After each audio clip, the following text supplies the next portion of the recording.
know, I'm not having it. Everybody's a suspect today. Title holder and still undefeated Gabriel El Capitan Maestre. How is that? And this gets done too by a bunch of cowards at ringside that never took a punch in their life. I'm sick of it.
Hey, what it do, what it do, what it do, what it do. It is your boy, 5039, man. We back with another video, man. Live stream is in full effect, man. Shouts out to the entire boxing community. Big shout out to the LDBC, the usual suspect 6, and everybody that's watching today, man. I appreciate everybody for tuning in, pulling up and rocking with your boy. Y'all let me know how I'm sounding out there. If y'all can hear me, mic check 1 2 1 2. What it do? Shouts out to everybody. Like I say, man, I appreciate everybody today for rocking with me, man. Smash the like button, subscribe to the channel,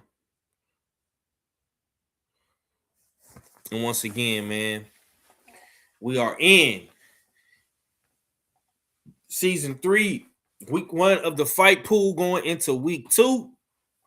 And oh my God. Man. We had a lot of shit popping off this week, man. A lot of shit popping off this week. I'm not gonna lie. I'm not going to lie.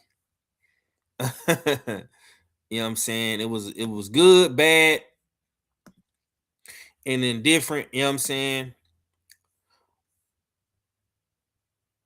You can look at it for what you want to look at it for, or, you know what I'm saying, you could give credit what credit is due. Either ways it go, man.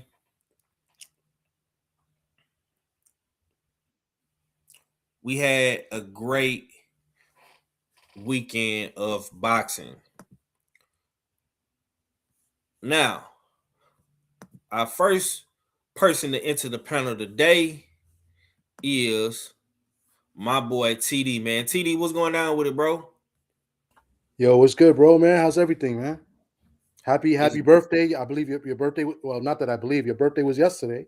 So I don't know if anybody knows, but I want to let everybody know that it was your birthday yesterday. So happy birthday. Yeah. It was, man. I appreciate you, bro. I appreciate you, man. How was your how's your Sunday going, man? You getting ready for the Super Bowl next week? What you see out of Seahawks, man? I'm happy for you, bro. You can't say I was hating because I did pick Seattle to make it. You know what I'm saying? So yeah, salute to you, man. Did. No, I'm not gonna lie. I've been tired.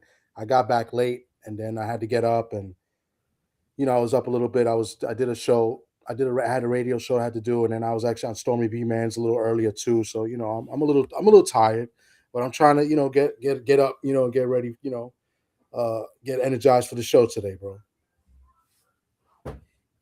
Okay. And how was last night, man? You was in the building last night for the festivities, man. How was it, man? In the garden in New York, It in was good. Manhattan.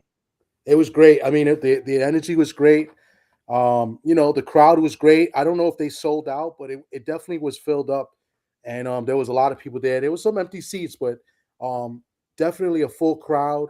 The energy was great, especially when my guy, won his first world title. I think that set the tone, and the way that he won too. So, shout out to my guy Bruce Shu Shu Carrington.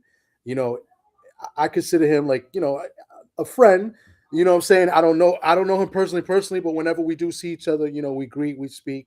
I know his pops. His pops is a good dude. I spoke to his pops before the fight. I saw him at the hotel before the fight. We spoke a little bit, and then I saw him afterwards. And I did see Shu Shu afterwards, but it was like 4 o'clock, and he was tired too. And now it was just great. I think you know I was excited for him. This is a guy that had to go through some stuff, as a young man here in New York City. His brother passed away. He was killed, and he thought about not pursuing the sport anymore, and eventually he got back to the sport, moved out to Vegas, and listen, the rest is history, man. I think we got a star in the making. I'm really high on Shu Shu. I'm very excited for him, and I think he set the tone for the next two fights, of the night. And I think Keyshawn and Jermaine Ortiz. I think Keyshawn made a statement. I thought he looked phenomenal. I thought, especially early on in the fight, I thought he was very sharp. And then, of course, the Teofimo fight after the concert that Teofimo put on, for like 7 minutes with the entry with the ring music, which was pretty cool. It got everybody kind of hyped. The music got everybody hyped. Everybody was really feeling it and into it, and then Shakur just put on a masterclass performance. So all in all, it was a great show. It was great to be in the building. The energy was great. And we're gonna talk about it now. We're gonna talk about these fights. Yeah, man. I had a great weekend, man. Once again, apologies for the tardiness, man. I know my timing been hella off this week with this weekend, man. You know what I'm saying? A whole lot of birthday activities, man.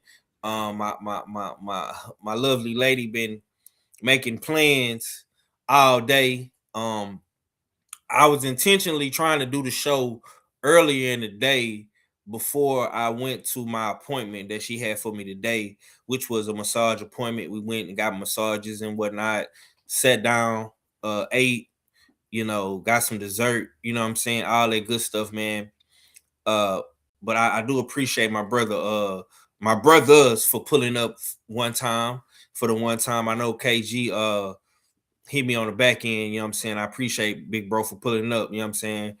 And rocking out with me, man. What's going down with it, KG, man? How you doing today, man? What's the knowledge? Man, what's going on, man? What's up, chat? What's going on? What's up, Thomas? What's up? Hold What's on, up? Ray. What's up, man? Hey, I already told you happy birthday, man. But happy birthday weekend. You know what I'm saying? You was enjoying your festivities. You ain't gotta apologize for no tardiness, none of that shit. This your weekend, cause obviously, if you just wanted it to be the day, you know what I'm saying? You just celebrate your day. But you know what I'm saying? You got a significant other, and she's like, nah, nigga, we carrying this out. You said this marathon, just a marathon. We gonna carry it out the whole weekend. So. Yeah. But other than that, it was a yeah, man. We had an eventful weekend, man. Eventful weekend. Yeah. And salute to you, bro, because I honestly forgot all about the Zuffa card actually starting so early. So I'm actually looking at it on my TV right now. They got the heavyweighters in there. You know what I'm saying? So salute, man. Like I say, man, it's been a great weekend of just boxing, bro. Just overall boxing, man. From Friday to Saturday, now going into Sunday. We got Boss Mac in the building. Miss Zach is in the building. What's going down with it, Mac? What go down, Brody? What go down? Can you hear me? Yeah, man. How your Sunday going, bro? Man, it's going good. Just finished recording. Is the episode gonna be crazy? Give us a little insight. You know what I'm saying? A little prequel, man. What's going down on Agnew Podcast, man? What should the people be It's looking gonna be for? a good podcast, man. I think y'all gonna like this one. We ain't got the real going back and forth like we did last time, but we had some good insight on this podcast, and we talked about a lot. The only thing we didn't talk about was the fight that Tiger had. We kind of left that one alone.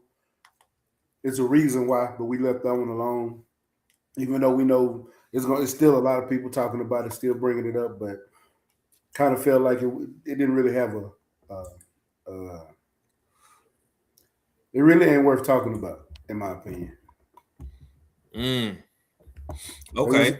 It's a lot that a lot of people don't know in front of the scenes and behind the scenes, so we just left the whole thing alone. Okay. Salute to Shaquilla Fields coming through as well. Salute to the to Optimal LD. I believe he's on Thomas's stream. I think Thomas might be dual streaming it from his platform as well. So if you're on Thomas platform, you know what I'm saying, get in the chat, subscribe, support, you know what I'm saying, engage with us. If you got something you want to say it, you know what I'm saying. You know, we don't run from nothing over here, you know what I'm saying. So it's gonna be a controversial show today. I'm telling you right now, man. You know what I'm saying? We gonna address everything. We're gonna have some uncomfortable conversations, and we just gonna have fun. You know what I'm saying? It ain't no personal beefs or nothing like that. You know what I'm saying? We just here for a good conversation. You know what I'm saying? We got Cadillac Red in the building. What's going down with it, Red? And shit, man. Salute to the family. You know what I'm saying? What's going down with it? Man. How your Sunday treating you, bro? Cold. Cold. You know what I'm saying? That's about it, man. Just cold up in here, man. You know what I'm saying? But everything else, slow boogie, man. We coolin'. Yeah. I appreciate. Okay, man. We got a full house today, man. Hopefully, Dana Black all fella pull up on us real quick, man. I know he got his Zuffa hat on, getting ready to watch the Zuffa fights, man. They going down right now. Like it's on right now. I knew it was getting ready to turn on. Yeah. They got some heavyweight guys in there. I ain't never seen these guys before, so I'm giving them a little. I'm watching them. Multitasking, you know what I'm saying? Salute to KG for letting me know that the card has started. But okay, man, we're not gonna waste no time because, like I say, I am running behind. I normally try to do the show 3:30. You know what I'm saying? So I'm a little bit behind. So we're gonna go ahead and get right into it, man.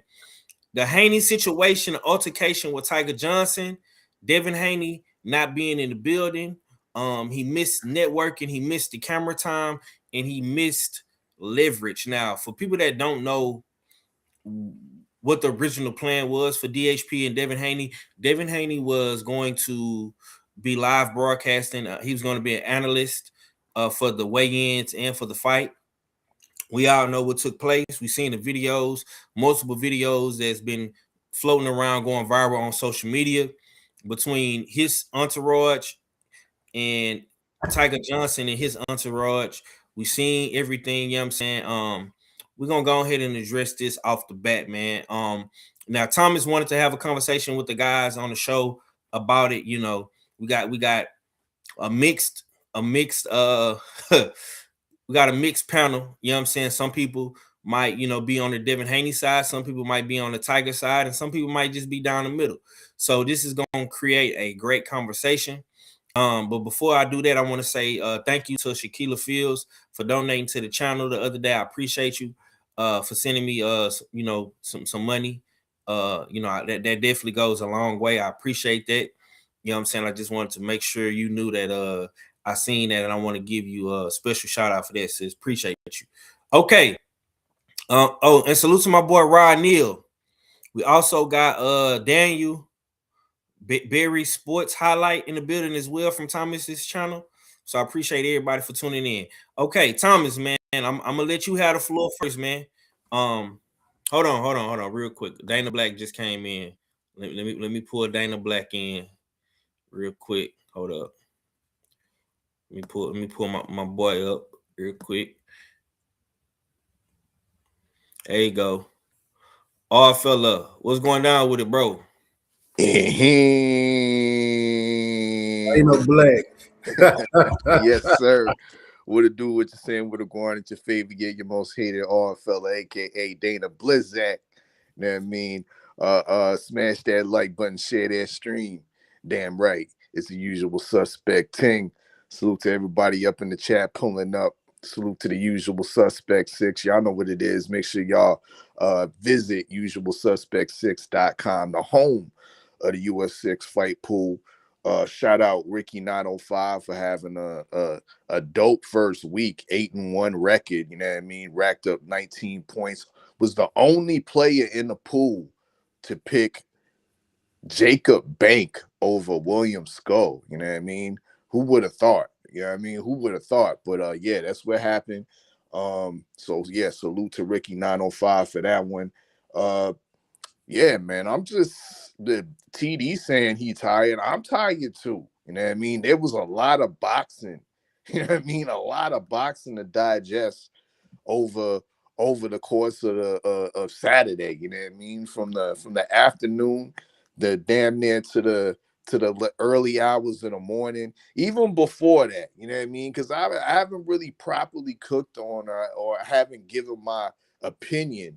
You know what I mean? On the whole pre-fight festivities, the so-called brawl that temporarily stole the show at Ring 6. You know, dig? So I'm tired, but I ain't tired of cooking. Let's get it. Now, I just got one question, man. Why every time is this gonna be a recurring thing where I have to look at this guy's picture week to week? Am I gonna have to look at this for the remaining season 3? I mean, could you mix it up? Could we get Cadillac Red on some of these pictures? He is the champ. You know what I'm saying? And that's what they do for the champs. They do that for the champs, man. You know what I'm saying? Well, they didn't do that for last season champ. But they do it for the champs. They do it for the champs. Okay. But they told me last year's champ retired for a little bit, and now he came out of retirement. That's true, man. Hey, man. I'm looking at these points, man. TD, we on your bumper. You only just know you see. Hey, you see where I'm at. You see where I'm at. TD, you got me about 1 point. I know. I'm so mad at myself too because I really was leaning towards Josh Kelly the whole week, and I changed it when I submitted my pick to Bakram. I'm upset, and then I thought I picked the round with Shu Shu, and I was so gassed last night, and then I realized it was the 9th round, not the 8th, and I was like, damn. So yeah, that's a few points I can't get back. I gotta get them next week. You know, I'm gonna be honest with you though, even though you picked Josh Kelly, if they would have counted those drops like they were supposed to, it would have been a whole nother outcome. But I understand what happened in that fight, but we'll talk about it later. Yeah. We're gonna go ahead and get to it, man. Like lighter fluid. Salute to the chat, man. Y'all gonna come in, subscribe, smash the like button, share that stream down right. It's the usual suspect team. All right, man. Let me go back to the slide where we're gonna hit it right here. This is it right here. The pre-fight brawls, Team DHP and Tiger Johnson involved in scuffles. Once again, salute to you. Salute to the US6 on IG. Follow us on all social sites. You know what I'm saying? We got it popping over there on Instagram. US6 on IG definitely is, doing a thing with the product placement and the branding. You know what I'm saying? And yeah, man, it's just like that. Okay, TD. I'm gonna come to you first. You requested that we have this conversation, so I'm gonna give you the floor to speak your piece, give your case first. Because like I say, we got Devin Haney fans in the building, we got some Tiger Johnson fans in the building, and we just got overall boxing fans. All of us are overall boxing fans, for the sport and whatnot. So go ahead, my brother. Give me your thoughts, man. How do you feel about this Haney situation, this Tiger Johnson situation, the pre-fight brawls? Go ahead, my brother. I appreciate it. So, I'm not gonna lie to you. So, like, I think it's like, even though it's only 2 days after the fact, I think it's kind of like old news because of the events that happened yesterday. Like we had good boxing events. but good boxing matches. We saw some great performances, which now has to be the main story and overshadows it. So, but with that being said, I did request it, and I did have a little change of heart in kind of like my mindset because I was a little animated. And the reason why I was animated is more or less animated. I was animated because of the fact that people got at me for my opinion, right? And I think this is all opinionated. You know what I'm saying? It's not about who you like and who you dislike, right? I gave an opinion on the situation and what I believe, what started it, and the do's and the don'ts. And I do feel a little bit different, as I feel like all parties are guilty as far as MSG is concerned, and as far as the people of law enforcement and the authorities is concerned. All parties are guilty. The only people that are not guilty, that should be guilty as well, is the ring and the promotional company, right? So let me get into detail. So this is just another event that happened where the entourage or the group or the team DHP has gotten into some situation, altercation, or whatever you may call it, right? It has nothing to do with the fighter himself and the promoter, which is Bill, right? Until after the fact. But I'm talking about what at first initiated everything, because they weren't really part of it. It's the entourage that really kind of, triggered everything. So my thing is this. I think that Tiger is wrong as well. But these narratives and watching these videos of people defending and saying, oh, that Tiger deserved what he got, I think it's just, in my opinion, right? Because I don't want people to come up here and tell me that I'm stupid or whatever, because then I'm gonna have a problem with it. In my opinion, I think that's kind of dumb because I come from a place in the Bronx, and I've been in a situation when I've been jumped, and I've been in situations where I've got, I shot the fair one, multiple times.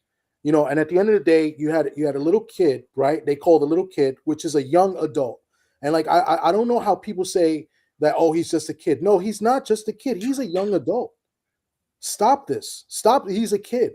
Because I had issues where me as a grown man in my 20s and in my 30s had to, tell a young adult, like, yo, watch your mouth.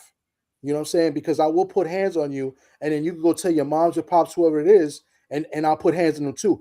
I've had these conversations. This has happened.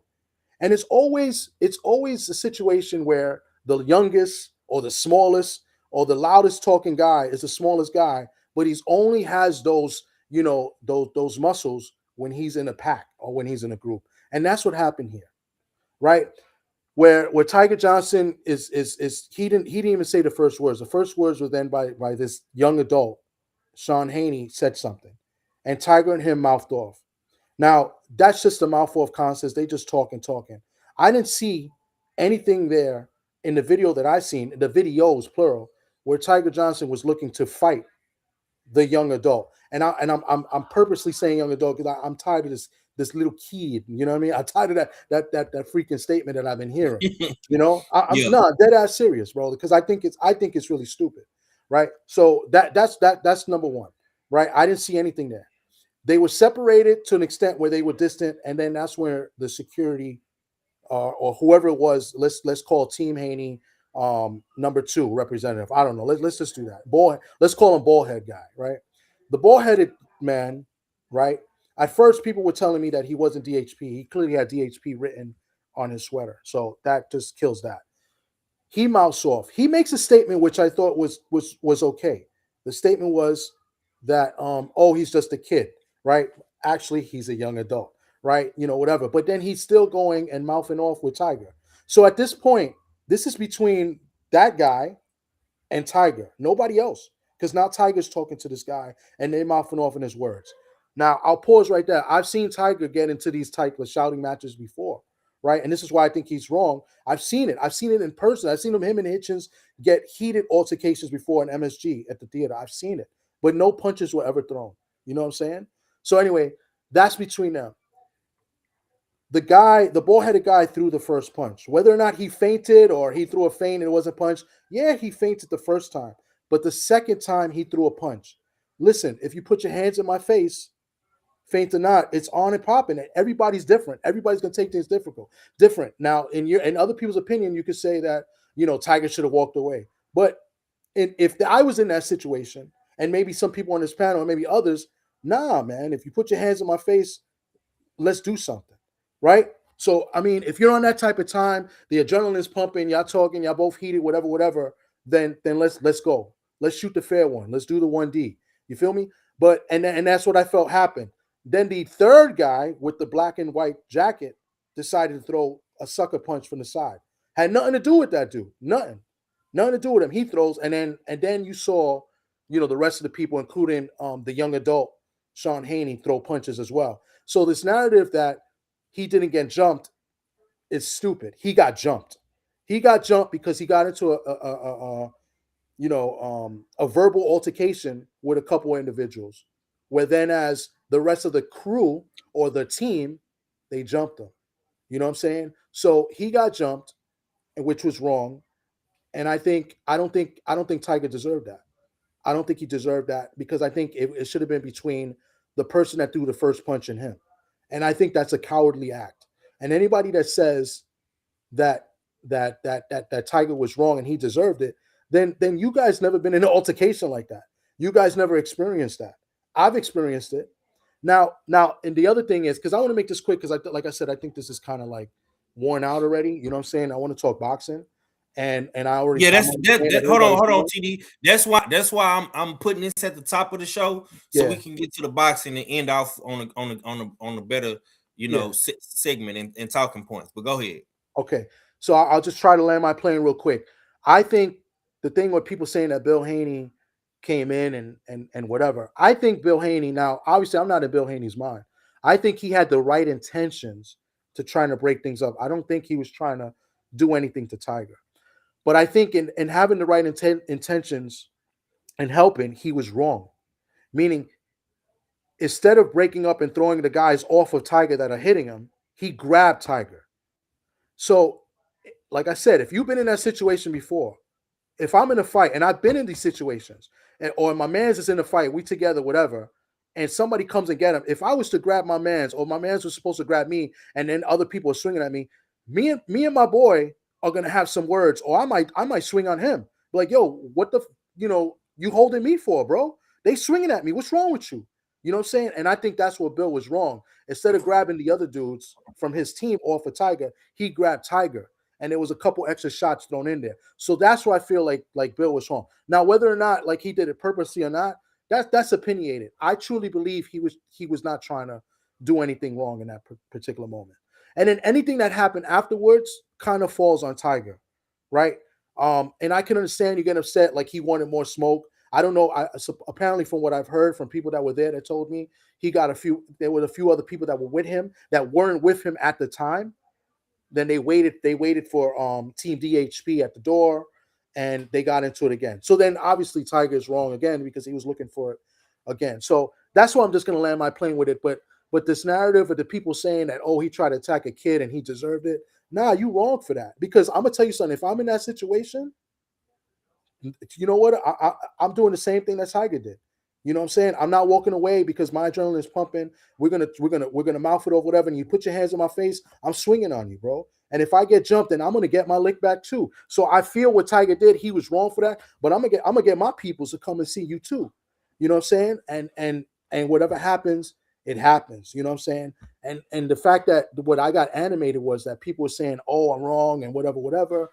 Some people were calling me idiots. And I'm just saying, because I did a video and I was real animated in the video that I did, but people were telling me this and then calling me like, either a hater or like dumb. And I took really offense to it, because I'm like, yo, my man, if you was here to see me and you had those words like I was doing, I might have swung on you, bro. Because like I said, again, if you haven't been in a situation like that, you probably wouldn't understand. You know what I'm saying? I have if multiple times. You know what I'm saying? So that's why I presented it the way I presented it here, with a little lighter touch and a little less disrespect and a little animation that I had yesterday. But that's where I see it on that. But what I'm most upset about in all of this is that they're referring to this young adult as a kid. And I think that's ultra wrong, because let me tell you, I used to coach baseball, and some of them kids have messed up mouths and they be mad disrespectful. And I've been in a situation. I told a story about my son when he was in first grade, when another kid brought a knife and how I spazzed out at the guidance counselor in the school. So, and rightfully so. So I think every situation or scenario is different. You know what I'm saying? And you take it the way you take it. But to say that he deserved to get messed up and jump like that, I think it's wrong. Unless he did something foul, to them before that, where it's like, nah, you got to pay for this. You know what I'm saying? And there was nothing foul that he did. So that's where I land my plane on that.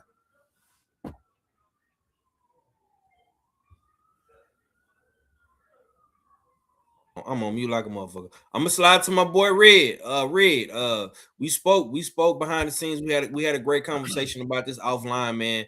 I know you had your thoughts, man, and how you saw it, man. Overall, bro, like, how do you feel about this, bro? Thomas, can I ask you a question? Yeah, of course. Okay, so you said, you know what I'm saying, and you're growing up in New York, you've been jumped before, right? Oh, I've been jumped before, yeah. You ever been jumped twice, like right back to back? No. Exactly. Yeah, that's what. No, but exactly. I know what you're going. That's why I said after the first occasion, Tiger's definitely in the wrong for it. I'm not saying. Look, this is what I mean. I'm just saying because this dude got jumped twice, so something ain't right. Now, from what I see, I did see, you know what I'm saying, Sean say something, but then I seen him kept moving. Tiger kept going. It's a kid. I understand. It's either you a youth or you an adult, and he's definitely a youth. He's not going to no adult detention center. He's going to the youth detention center. You know what I'm saying? So he is a youth, but ain't nothing wrong with putting hands on youth if they disrespectful. You know what I'm saying? It's either I'm going to put hands on you or I'm going straight to your parents and we're going to get this situation situated right now. You know what I'm saying? So, I mean, I don't know, man. But if you by yourself, man, don't be out here acting like it's sweet because you might get jumped. When you got to understand what go on when you trying to, you know what I'm saying, do the things you doing. You talking crazy. There's no problem with you talking crazy, but you got to know what comes with that. You know what I'm saying? So, it's an unfortunate event if you ask me. It could have been avoided for sure. And as far as what happened after that could have been avoided too. All this, you know what I'm saying, was silliness because of people being extra aggressive, and it happened real fast. Yep. All that happened like real fast. So, we got to be a little bit better moving around on both sides. On both sides. You know what I'm saying? Yeah. Because you don't want to be what you would really hate to be is a grown man boxer out here looking like Jody. You know what I'm saying? Nigga that took your bike and your Alizé. You know what I'm saying? Damn. You don't want to be that. You know what I'm saying? So, yeah, man. No, that's good. Can I just rebuttal with that real quick? I think that's great the way you said it. You're right, but I come from a place where listen, in the streets it's a little bit different, right? Because people don't play fair anymore in the streets. They really don't. People got knives and guns and shit now. They never have anymore. All those dudes that were inside, they all go through the metal detectors, so everything is pretty safe with that. My main problem is that adrenaline flows and people talk shit, right? It's just gonna happen. People are gonna have words. They're gonna have words, right? People make words online all the time, and people take those as threats. But they do it all the time, and it's not just this person just did and that, but almost everybody does it, especially in that group there, right? You know what I'm saying? And when I mean group, I mean Tiger included, right? So my problem, the two things that are problem, like the fight doesn't start if the guy doesn't throw a punch or does what he did, right? They would have just kept talking and then have a nice day. Maybe they would have got clown, like, yeah, you see it, keep walking, whatever. That's one. And the second thing is that they could have just fought one-on-one. It could have just been them two. You know what I'm saying?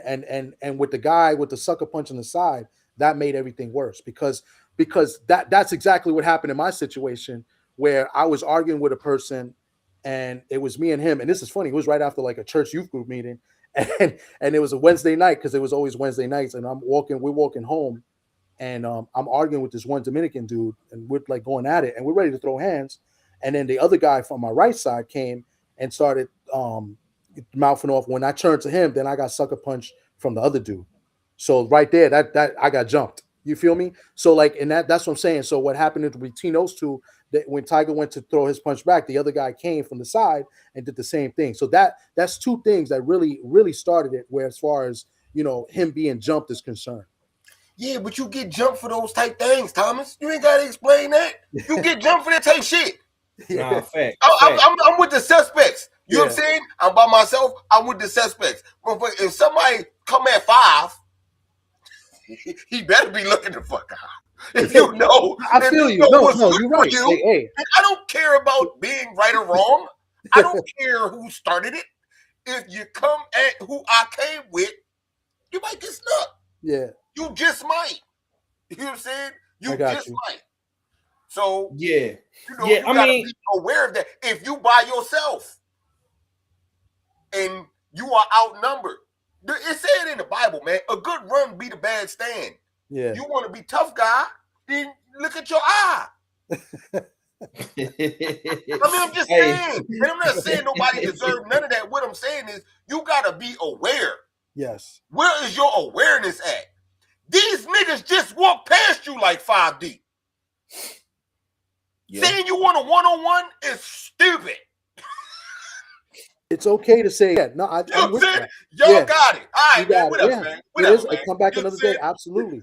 And I think we've all been in that situation before too. You got it. Now, if I'm deep, if I'm 5 deep, you walk past me 5 deep and you saying some dumb shit, then we might could get it cracked. But if I'm by myself, it wouldn't even have got to all that. You gotta and that's why I had to change the heart. That's why I kind of had to change the heart. Not only do you have to be aware, but you are at work. You know what I'm saying? You out here trying to network because you a boxer. Yeah. Do your boxing shit. Stop trying to be on that rah-rah tough guy shit. But you know, and I know that's what everybody does nowadays. That's just what it is. You got to deal with what comes. Don't get mad when it comes to that. Yeah. Don't be out here asking everybody if they got their gun. Don't nobody want to get caught lacking and then be saying, "Damn, that's wrong. Cuz got shot." What you think gonna happen? Yeah, no. You know what I'm saying? Don't play those games. Hey, can I say something?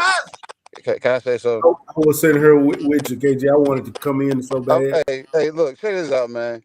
When the team is together, the team is together. But when you out with the CEOs and the chairman of the businesses, you're not supposed to have 4 or 5 drinks. You're supposed to just have that one and keep it social. So if the man is up on stage doing business and the boss man is down on the floor doing business, we should conduct ourselves a little bit better. So if Sean pops off and Tiger says whatever back and Buddy intervenes, say, "Hey, that's a kid," you're not supposed to take the place of Sean and continue the argument. You're supposed to say, "Hey, don't even worry about it." You know what I'm saying? We ain't even on, because I'm the boss man is working right behind me. So us as the entourage, we were supposed to conduct ourselves at a higher standard, because Tiger looked like he was there with his niggas. So whatever they was on, they was on. Us being with the damn boss man, we're supposed to conduct ourselves a little bit better. Say, hey, Sean, chill out, man. Hey, go on, Tiger. You know what I'm saying? Ain't nobody on that. And then I'm hearing there was a tweet tied to it. Doesn't matter. That means motherfuckers should have been on higher alert, saying, "All right, hey, nah, we ain't even about that." So the no punch should have been thrown. None of that shit should have even escalated. So everybody was wrong. Everybody was wrong once it got going.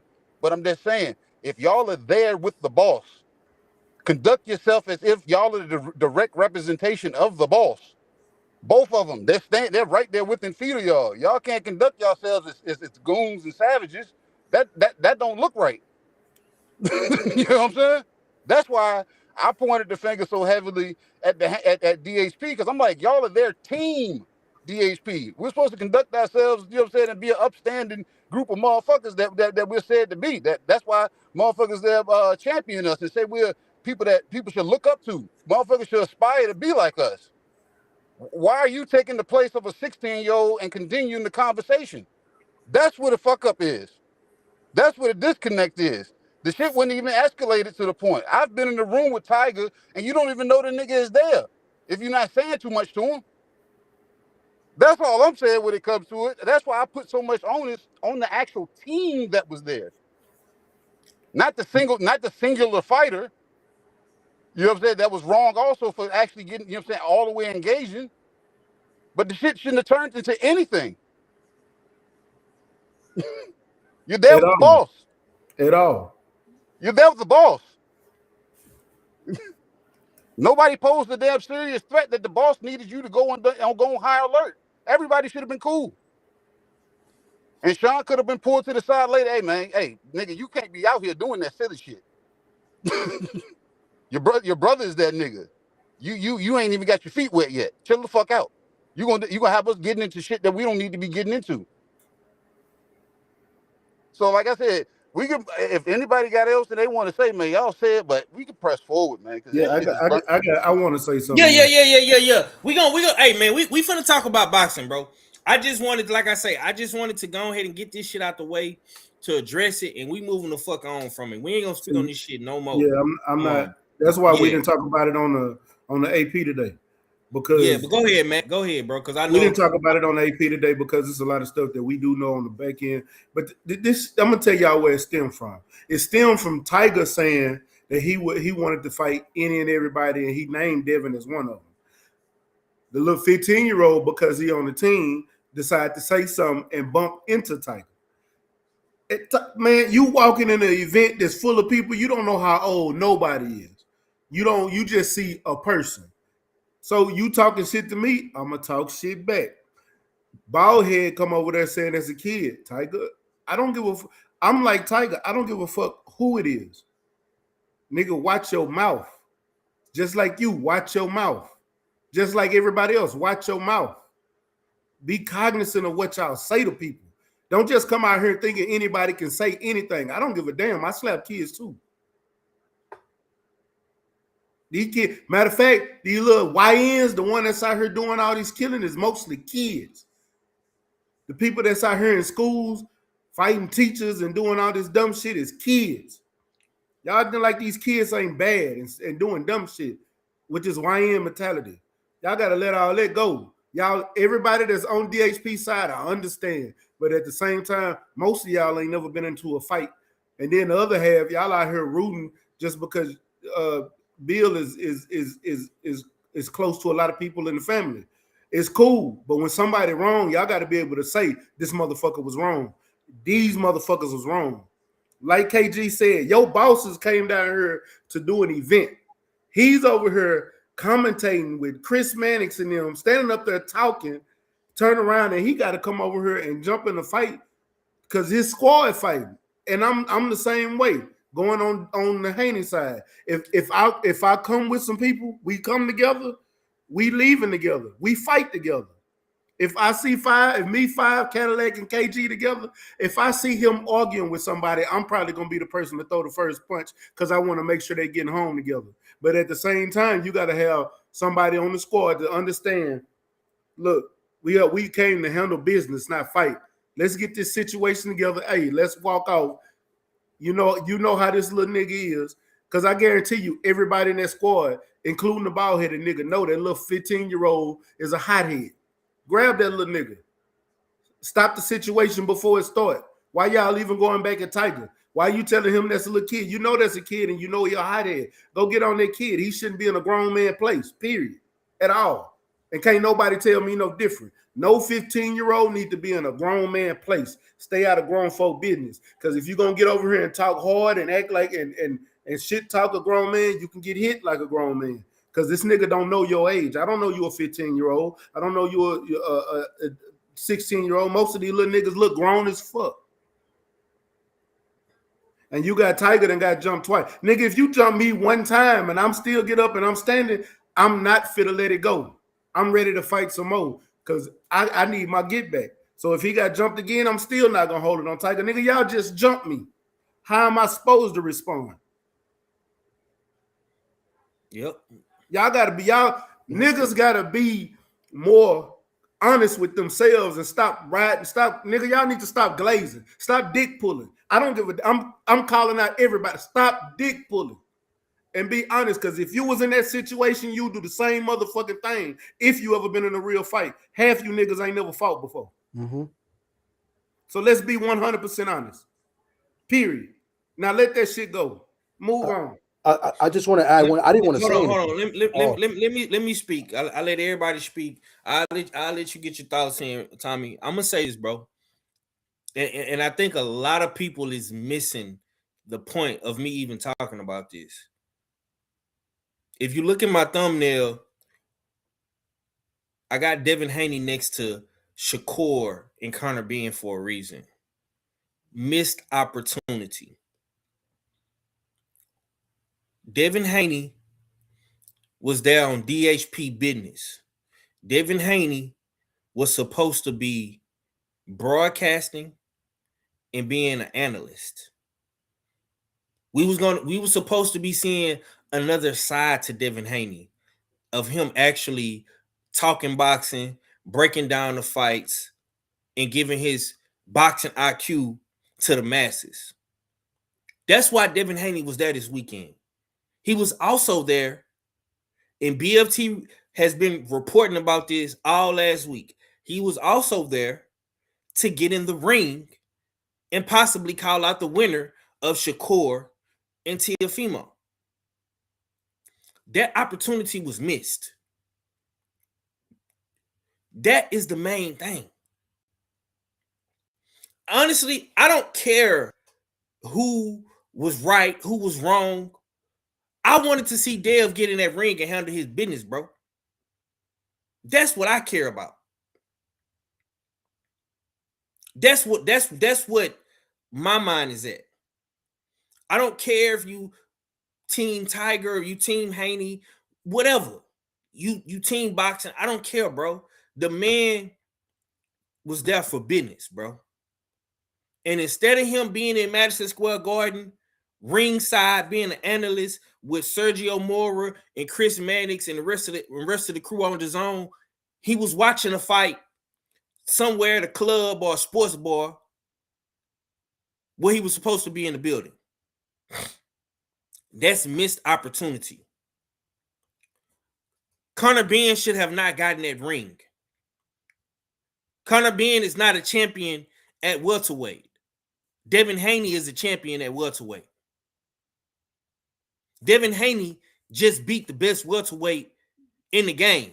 That should have been Devin Haney's moment.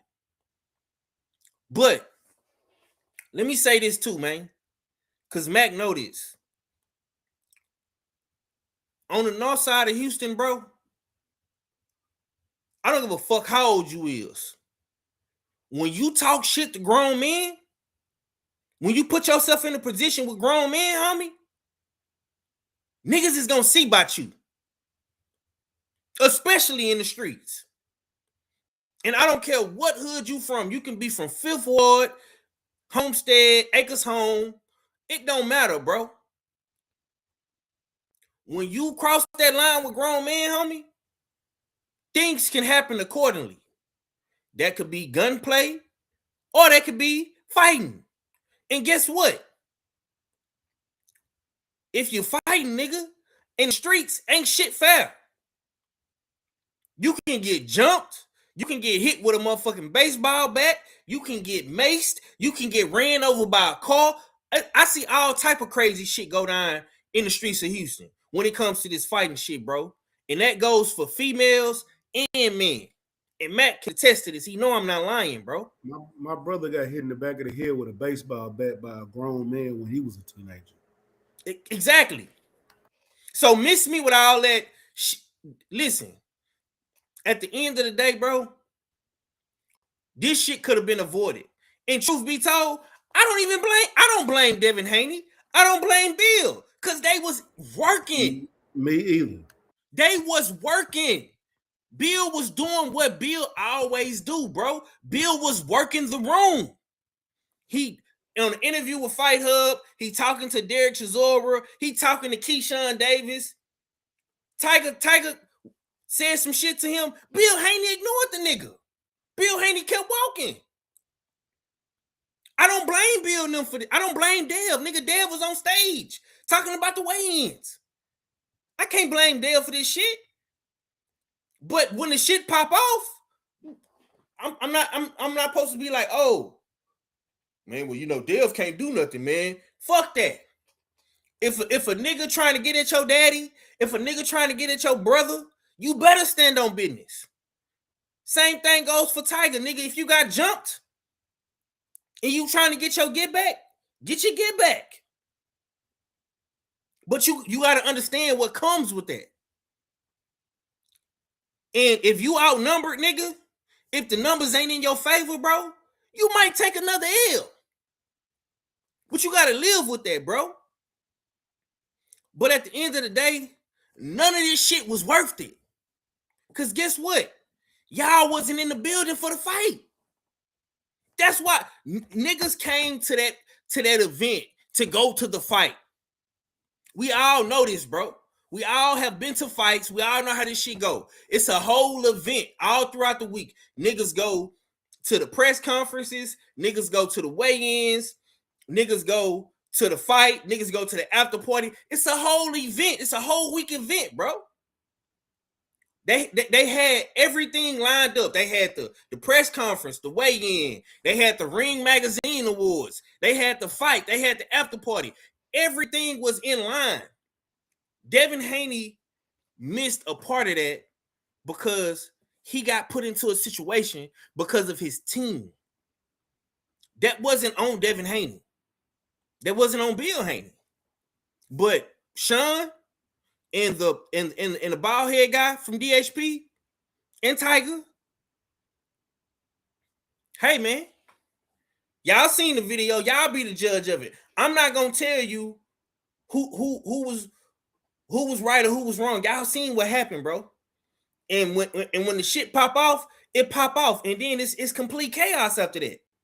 It's up to y'all who y'all want to decide who right and wrong or who indifferent. To me, Tiger said something, Sean said something, the bald head guy walked up, they started fighting, Tiger got snuffed, and it just went from there. Bill tried to break it up. The shit escalated in the backstage. They was waiting on Bill and them to come out. Shit popped off then. At that point, bro, it's just complete chaos. And Devin Haney missed out on his opportunity to do what he wanted to do. And Tiger, you missed out on your opportunity too, fam. Because you needed to be in the building as well to network. You needed to be in the building as well to do interviews. You need to be in the building as well to talk to different promoters. Hey, I just came off this amazing knockout. Hey, Turk, what you got for me? Hey, Eddie, let me get on one of your cards. Holla at the people from Top Rank. Moretti and them in the building. Pull up on them. Hey, what you got for me? Hey, Dev and them in the building. You think I can get that? I see Brian Norman. You think I can get that? So everybody missed out on opportunities, bro. You know what I'm saying? That's how I feel. Like I say, I hate that for Dev because I really wanted to see Devin Haney get in that ring. All fella, go ahead and take us home on this topic so we can keep it pushing, bro. Yo, Art, you there? You on mute, fam? My bad. You hear me? Yeah, you good. Yeah, I was having some technical difficulties. Okay. So where we left off, I was hearing I ended, or I was having issues after a bit of KG's cook. Yeah, I mean, everybody just giving they thoughts. You know what I'm saying? Some people feel a certain way, some people don't. You know what I'm saying? What say you? Like, how do you feel about the Haney and Tiger situation? Haney missing the opportunity. We seen Conor Benn get in the ring with Shakur. We know that was supposed to be Haney. We didn't get a chance to hear Haney really broadcast and be an analyst like we was hoping to see. How do you feel? Yeah, that could have been a result. Definitely of a missed opportunity. I was expecting the start of him commentating the weigh-in, the ceremonial weigh-in, as well as the fight itself, would would have all been proper storyline or storytelling as far as what we want in the boxing landscape. But yeah, this definitely put a hamper on that. And it did result into certain opportunities or certain businesses going awry in that situation. Um, to be a little comical about it though, you know what I mean? Because it is almost that time, you know what I mean? Knights of the Seven Kingdoms about to come on and shit. But Tiger Johnson in the wrong though. I mean, he should have realized that he fucking with the Targaryens. He's fucking with the boxing Targaryens, you know what I mean? And that's the Haneys, you know what I mean? Facts. The Facts. Haneys are the ruling family of the boxing landscape right now. And he should have known you can't, as a lesser lord, you know what I mean? As a lesser lord and Tiger Johnson, you can't be fucking around with the Targaryens. The Targaryens, not only are they vicious, they got a King's Guard. You know what I mean? Facts. The king got a hired knight, you know what I mean? Sir Elroy. You know what I mean? You know, remember you know that big nigga that carried the bags that was that yoked up Brian Norman Jr. and Senior at the same time. Yeah, that's a knight, Sir Elroy, right there. You know what I mean? That's paid just to protect and look over the King Devin Haney. You know what I mean? But the rest of the King's Guard, you know what I mean? You got to be aware of them too. And Tiger Johnson definitely was not aware and should have had. I don't know where his people's was, because it seemed like it turned into a 5v1 after a while. You know what I mean? But yeah, he should have known. You know what I mean? Know your place. You a lesser lord to the Targaryens in this shit. You a lesser lord to the Haneys. But on the real, my issue was the whole narrative of he was a kid. He was a kid. Nah, nigga. I mean, a 17-year-old can get hands on, put on the same way. The same way. You know what I mean? You want to act mannish, you able to drive. I mean, you able to work. You old enough to get put hands on when you talking out of pocket. You know what I mean? So that whole Tiger was in the wrong, because he was there's lots of YNs on some bullshit. When I was at the Raptors game last year, took my son to the Raptors game, and there was this popular rapper, Casper TNG, out of Toronto, and he was there courtside, and the YNs caught him when he had went back to the bathroom or something, and ended up pulling him out of the bathroom and packing them up in the concourse. Damn. Yeah. Now, Casper TNG, he didn't walk out of the Scotiabank Arena with just the eye, you know what I mean, with just some a bruised eye, nothing like that. He didn't even walk out. He had to get assisted with a wheelchair. Casper TNG. That's packing up. That's packing up a motherfucker on the concourse. You know what I mean? And these are YNs. Well, are we gonna just say, oh, they just kids? You know what I mean? 16, 17-year-old kids. Nah, nigga. They can get their hands put on. They can get hands put on too. Straight up and down. So I'm not trying to hear that. I've done it myself personally. You know what I mean? So if niggas want to hate on me, go right ahead, because I'm that guy that will put my hands on a 17-year-old if they out of pocket. Okay. Well, let's go ahead and get to the boxing, man. Salute to the chat. I see a lot of people pulling up. Salute to my boy LVZ in the building. I see my boy Democracy. My boy Jesus, T Jesus X. I see you too, my guy. Salute to everybody, man. We got a lot of people in the chat. I appreciate everybody for pulling up, man. Is that my boy LVZ? Yeah, I ain't seen my boy in a minute. What's going yeah. on? Yeah, that's LVZ. Salute to you, my guy. All right, man. We seen it last night, man. Shakur Stevenson versus Teofimo Lopez, man. Shakur Stevenson won on the scorecards 119-109. By score, the judges only gave Teofimo one round, man. This was an excellent performance from Shakur Stevenson. He stood right in the pocket, out jabbed Teo, boxed his ears off. You know what I'm saying? Nearly dropped Teo in the fourth round with a body shot. Teo was able to catch himself. He fucked up Teofimo's face, had him leaking with no tampon. You know what I'm saying? Just a great overall performance. You know what I'm saying? He looked at smarter, faster, stronger than Teofimo. It was complete. Since we speaking on chaos, it was chaotic in one corner with Teofimo and his father, and it was very, very calm in Shakur's corner with his grandfather and his team. You know what I'm saying? 119-109, man. They only gave Teofimo one round. KG, I'm gonna come to you first, my guy. Was this Shakur's best performance? How do you feel about the performance from Shakur Stevenson?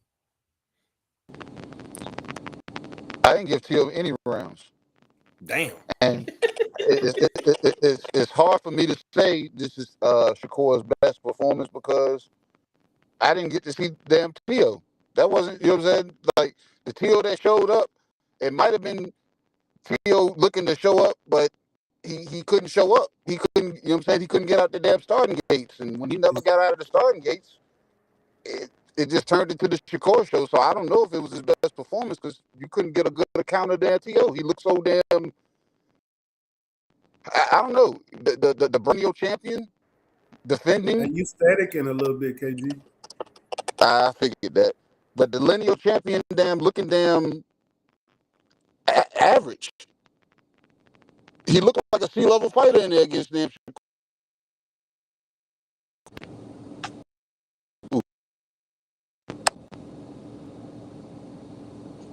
Short answer.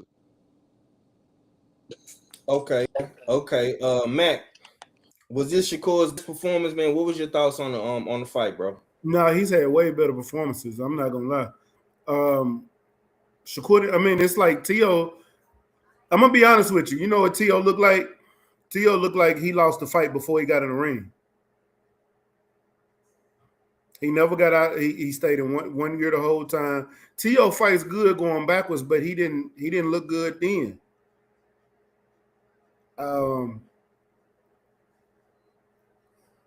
will say that's the first time I seen Shakur being the pressure fighter going forward. I've seen him stand in the pocket, be the inside fighter, but never walking somebody down like that. To me, his best performance was Jamel Herring and Padley and Conceição. Those are his three top performances, in my opinion. And if you go look at those fights, like the way he beat Jamel Herring, who was a champion, the way he went in there and beat Robert Conceição, who he lost to in the Olympics, and the way he beat Padley, I think those were more along the line of his best performance because each one of those guys, you saw what they was able to do and they couldn't do nothing. They tried. Teo looked like he was fighting, but he didn't look like he tried. He never made adjustments. That explosiveness that we normally see from Teo, we saw none of it. Shakur took that jab away, and it seemed like once that jab was gone, he didn't know what to do. His corner, that was the worst corner I've ever seen in boxing. I'm just gonna say that. I know he's never gonna get rid of his dad. He loved his dad to death. We seen that even in the post fight when what he was saying he wasn't listening to it. He was taking all the onus of losing the fight on himself. But I'm gonna be honest with you. His dad, the instructions he was giving in the corner, where's the power at? You're not landing no punches. Or what else did he say? This ain't what we did in training. Man, he was beating his son up in the corner while he's getting beat up in the ring. You're not giving him no motivation. You're not doing nothing. Even Kevin Cunningham is a motivational speaker in the corner. And I don't like Kevin Cunningham as a coach, but at least he's motivating his fighter and keeping their morale high during the fight. T.O.'s going back in the fight. Morale is gone because he has nobody that's giving him instructions to make adjustments, telling him where you're messing up, telling him where he can catch Shakur in moments. Like, he has nothing in his corner. So he's going back to his corner trying to figure it out on his own. That was terrible. Yeah, man, I agree. Salute to my sis Tay Tay in the building. You know what I'm saying? My boy Brent Fox I say Cepeda is Shakur's best performance. He made T.O. look too easy to beat. Y'all gonna regret this tomorrow. Yeah, he said that in the corner. I'm like, what? Yeah, bro. That was the one that really got me, bro. He was like, "You gotta hit him, bro." I was like, "What the fuck is this nigga?"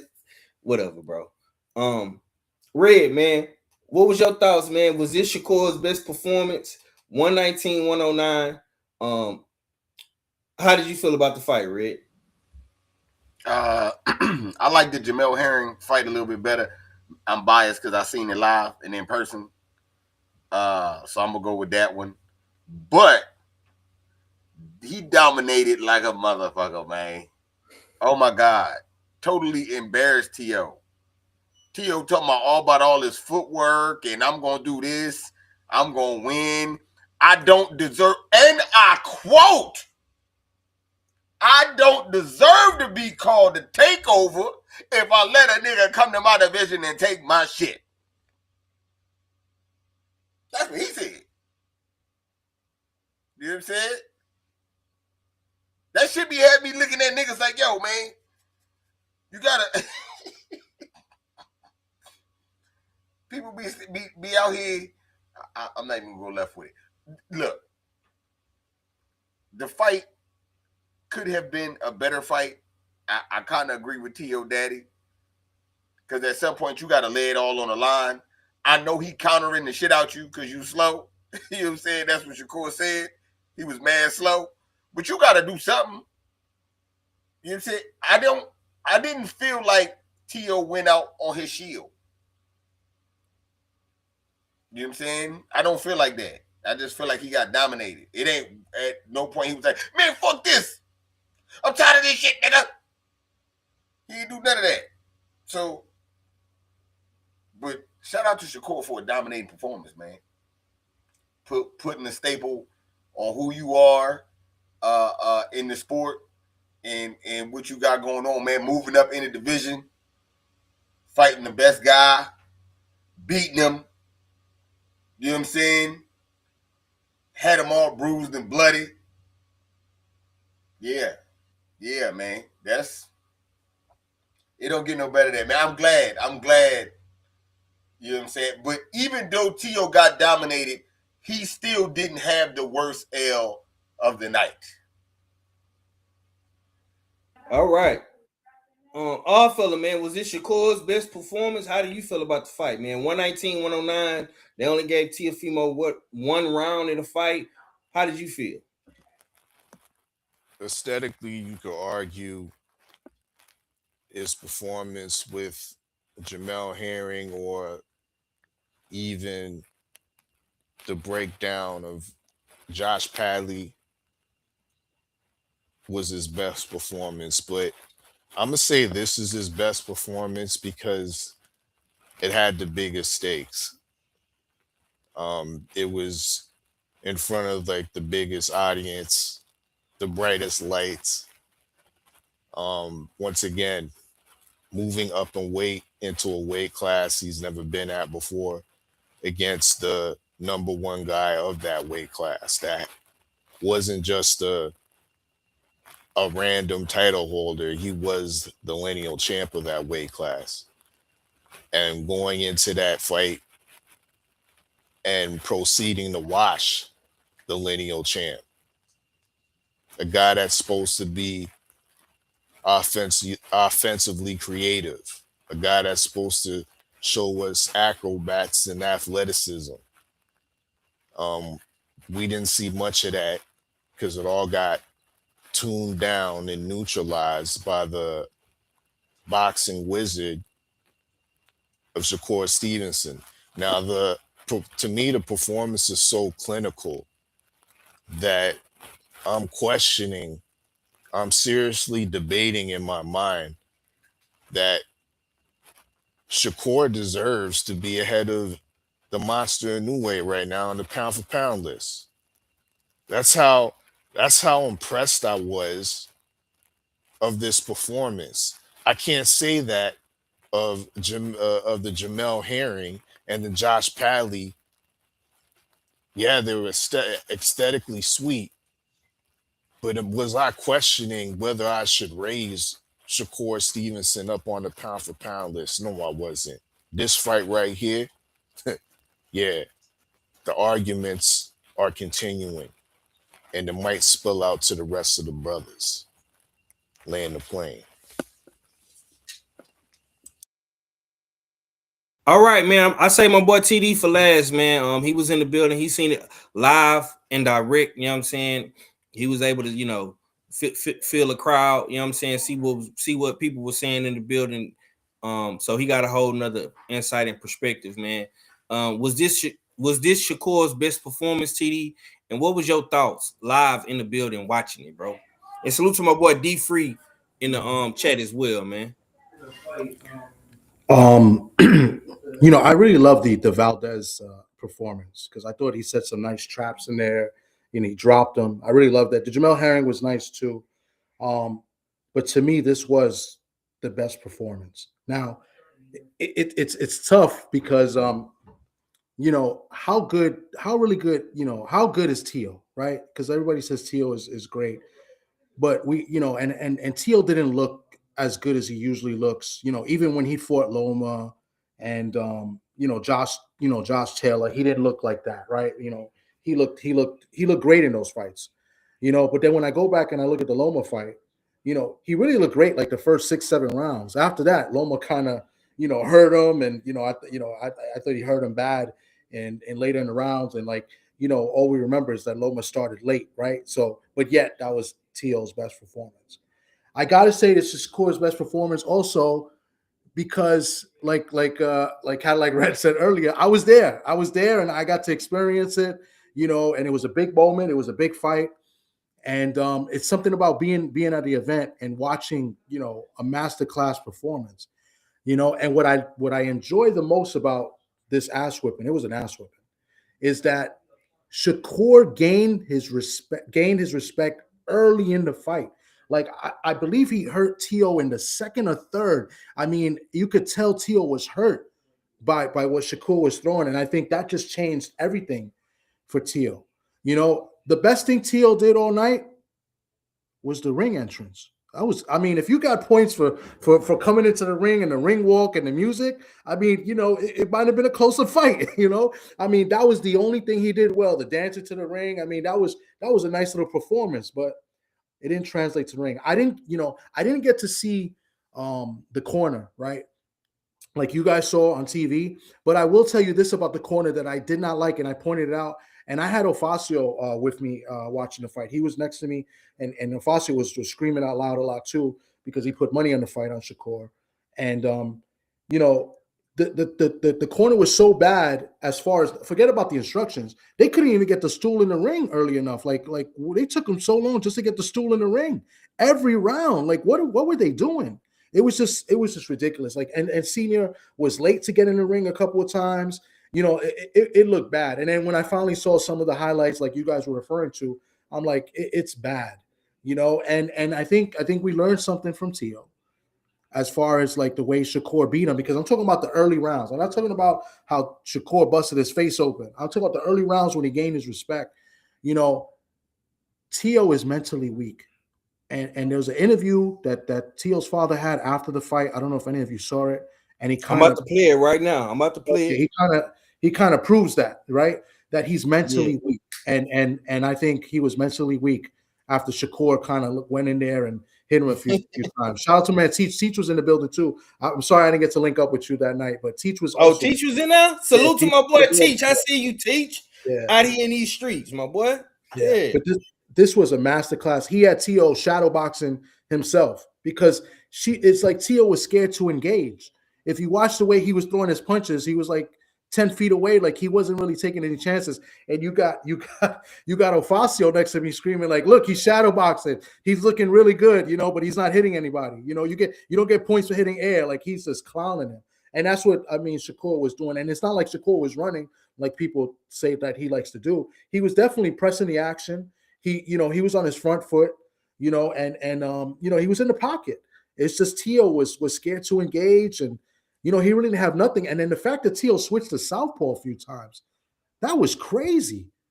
So it's hard to gauge the performance, like, because I don't like to discredit anybody, but do we say that Shakur beat that man so bad he had this guy switching up game plans and switching up to southpaw, or do we say that Tio is just overrated, and then the other side, do you say, look, Tio's never been beaten the way he got beat last night? Because even in fights that some of us thought he lost to Sandor Martin and to maybe, Jermaine Ortiz, they didn't put the ass whipping on Tio the way Shakur did.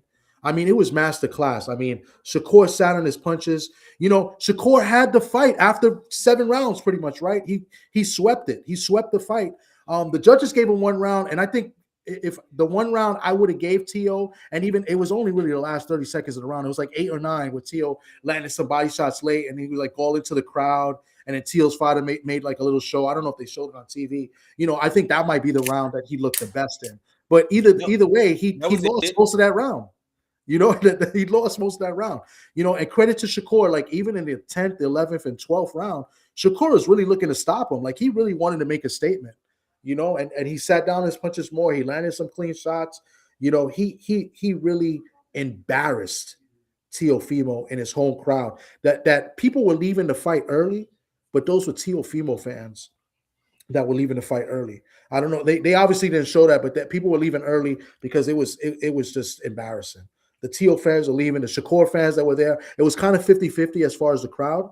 And the Shakur fans were screaming. It's like, I told you it was going to be a wash. And, they were screaming and everything like that, in favor of Shakur. But it was exciting. It was great to be there. Great to witness. Great to hear the shots. Imagine hearing those shots too. So masterclass performance. I'm going to definitely say it was the best performance by Shakur. A little biased because I was in the building. Yeah, I'm about to be a little biased right now too, man. I want to give a shout out to my boy right here, right now. I wish I could show y'all this, but for copyright reasons, I can't show y'all. But salute to my boy Oscar Perez, man. On north side of Houston, my boy is in the ring right now, on Zuffa right now doing this thing. I seen my boy Coach Bobby. I see the rest of Oscar team. You know what I'm saying? Salute to my boy Oscar Perez El Chito, man. You know what I'm saying? Yeah, that's my guy right there, man. I've been watching this kid come up, you know what I'm saying? He worked his way up on OTX cards, Red all that good stuff. Now he fighting on the big stage on Zuffa. So salute to him. Now let's play this right here. And this is gonna lead into my next question. Let's hear what Pops had to say. Sure who's gonna win. For some reason, the game plan, my son didn't do what I told him he was supposed to do. His rhythm was supposed to be different, where we were supposed to stop Shakur from doing whatever Shakur does best. You know what I'm saying? Congratulations to him for winning. You know what I'm saying? But that was not my son in there. I think probably the networks and everybody, the media, everything leading up to this fight, you know, everybody already talking that already about Shakur fighting in May, where the winner was supposed to go and fight in May, you know, against whoever it was. So I think that probably got to him, you know what I'm saying? People talking about me being drunk, all that stuff, you know, when he went to the press conference and I wasn't there, I didn't show up because I was resting. And I think all that affected him in this fight, you know? Like a lot of people say, you know, my son is like mentally like easy to, you know, mess with.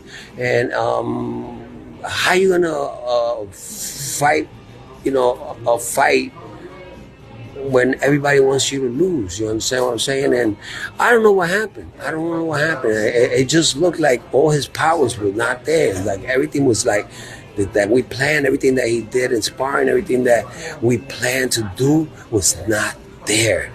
I was 100% sure he was gonna. All right, that's Junior.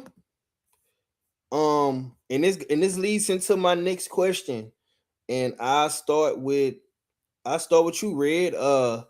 Did T.O. get outboxed or get exposed, man? And how do you feel about when these fathers jump on these interviews after the fight and completely throw their son under the bus? Because I didn't see him take any accountability for nothing he did wrong. He just blamed everything on his son.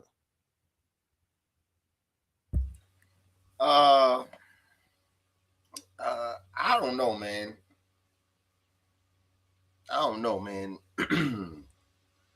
It's hard. I don't know, man. All right, from jump, right? I put myself in that position, right? I coach my daughter. If my daughter have a bad game or she don't perform right or we lose a championship game, I be looking at it like, yo, it's my fault and what I could have did, because I'm coaching.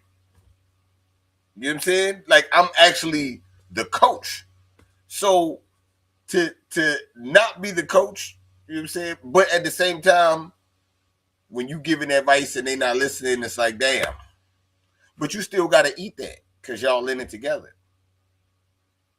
You know what I'm saying? So I don't know, man. I don't know. You got to have some sort of accountability for something. You know what I'm saying? They say, okay, let me tell you about me. Everything I told him in training was right. Back to him. He ain't shit. So, I mean, look, man, I don't know. He called his son mentally weak. Hilarious. You know what I'm saying? He actually called that boy mentally weak. And that's his offspring. So what they say about that? You got weak seeds floating around this motherfucker. You know what I'm saying? Man, look, man. It's a bad look all the way around. I know they probably gonna, you know what I'm saying, talk and thug it out together. But I don't know. It's funny how when you lose, it's everyone else's fault. Oh, nah, they already was planning for Shakur. They was already. So, you know, they had plans for Loma when y'all upset Loma, right? You know what I'm saying? That's a great point. They had big plans for Loma and you upset all their plans. It wasn't for you to win then, and you did. You know what I'm saying? So they had plans for Josh Taylor. And you whipped his ass. So miss me with all that, you know what I'm saying? They're against us. You know what I'm saying? No. You lost. Y'all lost together. You know what I'm saying? So it is what it is, man. Hopefully he retired because his eyes say he can't box no more. And don't nobody want to hit nobody with no lisp on TV. Sounding all suffering succotash. You know what I'm saying? Okay, so did T.O. get outboxed or did they get exposed? Oh. Both. What do you mean?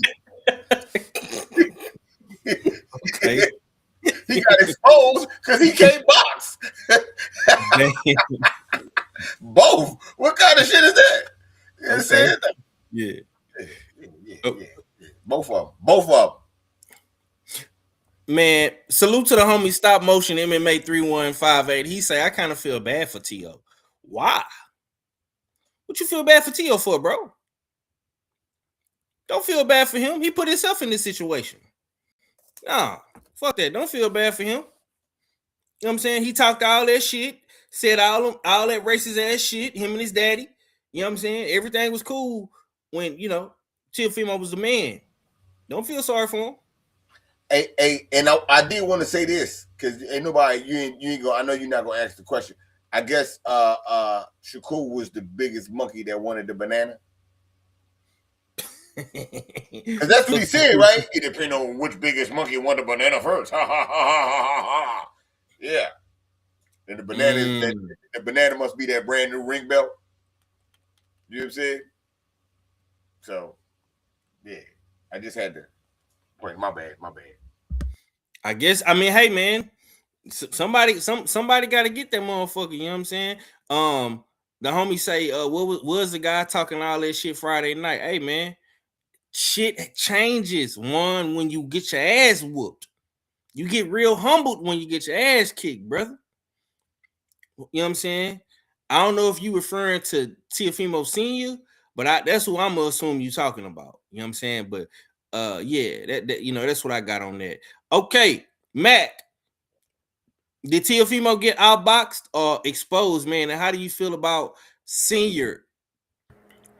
Pretty much I already told you T.O. got exposed. Well, I ain't gonna say he got exposed. A lot of people don't think highly of T.O. I can't take nothing away from T.O. T.O. beat Loma. T.O. beat Richard Comey when he went right after he beat Robert Easton, got the champion. T.O. beat Josh Taylor when before anybody thought before Josh Taylor went on a decline. Josh Taylor was still the man. That's why he's the ring champion now. He was the ring champion twice, so I'm not taking nothing away from T.O. T.O. just got beat up by a more superior boxer. What I will say is I'm not feeling bad for T.O., all that racist ass shit that he did. But his daddy was the problem. A lot of times, fighters do have the skills to win, but if they don't have the right camp or the right training or the right instructions in the corner, they can make or break a fight or two in a fight. And his daddy was the worst I've ever seen anybody in a corner. Like, period.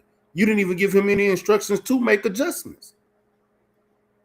Everybody's not Floyd and can make adjustments on, you know, everybody's not Crawford, can make those same adjustments like that.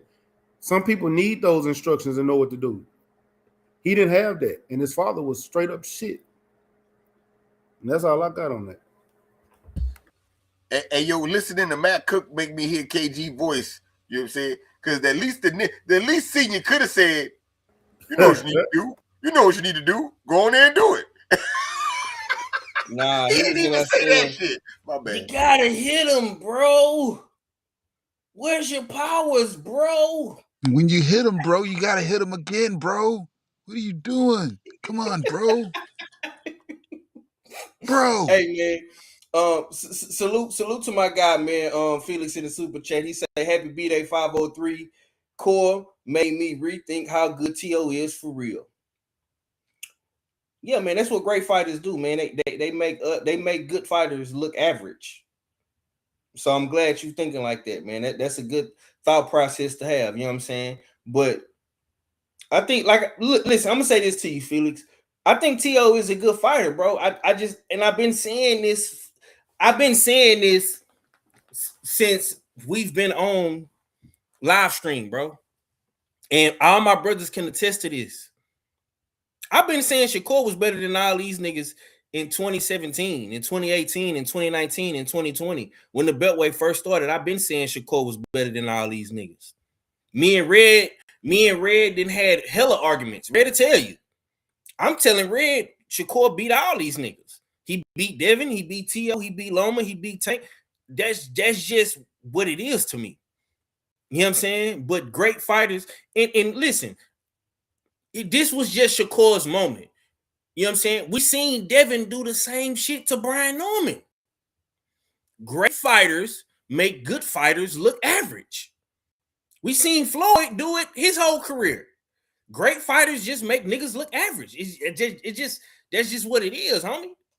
You know what I'm saying? And that's why we always pushing for the best to fight the best. But appreciate you in the super chat though, Felix. Okay, KG, I'm gonna come back to you, bro. Did T.O. get outboxed or exposed, man? And how did you feel watching another father throw their son completely under the bus? It seems to be a pattern going around with these father trainers, man. How do you feel about it? Tio ain't been exposed. I've been talking about that shit since jump. I said, bro, the way he fights, the kid is talented. He's athletic, but that fighting in spurts and bursts, his best punch is always his first punch. Anything after that is nothing life threatening, unless he's able to land something. But if you dealing with somebody that's a defensive technician, as Shakur, that shit don't pan out too well, bro. You know what I'm saying? So he didn't get exposed. It wasn't nothing that I couldn't have called out. Shakur had already said, I've been watching this dude. I study him. He watches game film. You know what I'm saying? So I know what your quirks are, your ins and outs. I know when to stab you. I know when, you know what I'm saying, know when to move. I know when to stand there. I know when to draw you in. It was like he was throwing him off rhythm. T.O. dances. He couldn't dictate the dance steps. So he wasn't exposed. It was just a motherfucker that said, know what, you want to step here? No, I'll step there and meet you there. I'm going to cut you off because you're going to be on the inside. You're going to be buried too deep to do anything. So he just robbed him of every damn thing that he thinks or that his dad told him he was good at. So he got outboxed superiorly. I can't say the word. I ain't going to try it again. But y'all know what I'm saying. His pops, bro, why does his dad talk like a Mexican? I've been trying to understand that. The way he talks, you know what I'm saying? I'm like, either a Hispanic from the West Coast. Now, it ain't got to be a damn Mexican, but just a Hispanic from the West Coast. That's how he talks. That's where the drugs come from, Kay. Hey, man, he got to be the one bringing it across, man, or something, because he's too closely knitted in how he talks. But I said this earlier. I was on, I had a conversation with Stormy B, man, today. And I told him, I said, I give the fathers a hard time because of how they talk to their kids and the relationship and, you know what I'm saying, how it goes. That's why I talk shit about Bozy. But that's a understandable language to boots. So I understand we're beating up Teal Sr. for his tutelage and the information he's giving in the corner. But honestly, if this is what we're seeing now at the highest level, this is the same instruction he's been giving his kid this whole damn time. So this should be the language that T.O. understands. So it should have been some kind of damn fail-safe switch that should have clicked on, and he should have had another go. He should have had a go mode, but he didn't. So his pops throwing him under the bus at the end of this interview, bro. He was throwing him under the bus the entire fight. All he did was them say, hold my drink and let me take this fly ass jacket off. You know what I'm saying? Because the team, you know what I'm saying, the band ain't together no more. You know what I'm saying? We got legendary Stacy McKinley in my corner, but I ain't let him say nothing. My cut man that couldn't stop there, you know what I'm saying? A slight little gash that turned into something that looked like it was a faucet leaking. You know what I'm saying? See what I'm saying? They was completely as a team. They look bad as a unit. So him throwing him under the bus in a damn post-fight interview, the team was doing it the entire fight. And no, T.O. is not fighting anymore. The Jabberwockies have saved him a mask. He'll be joining the team. That's all I got.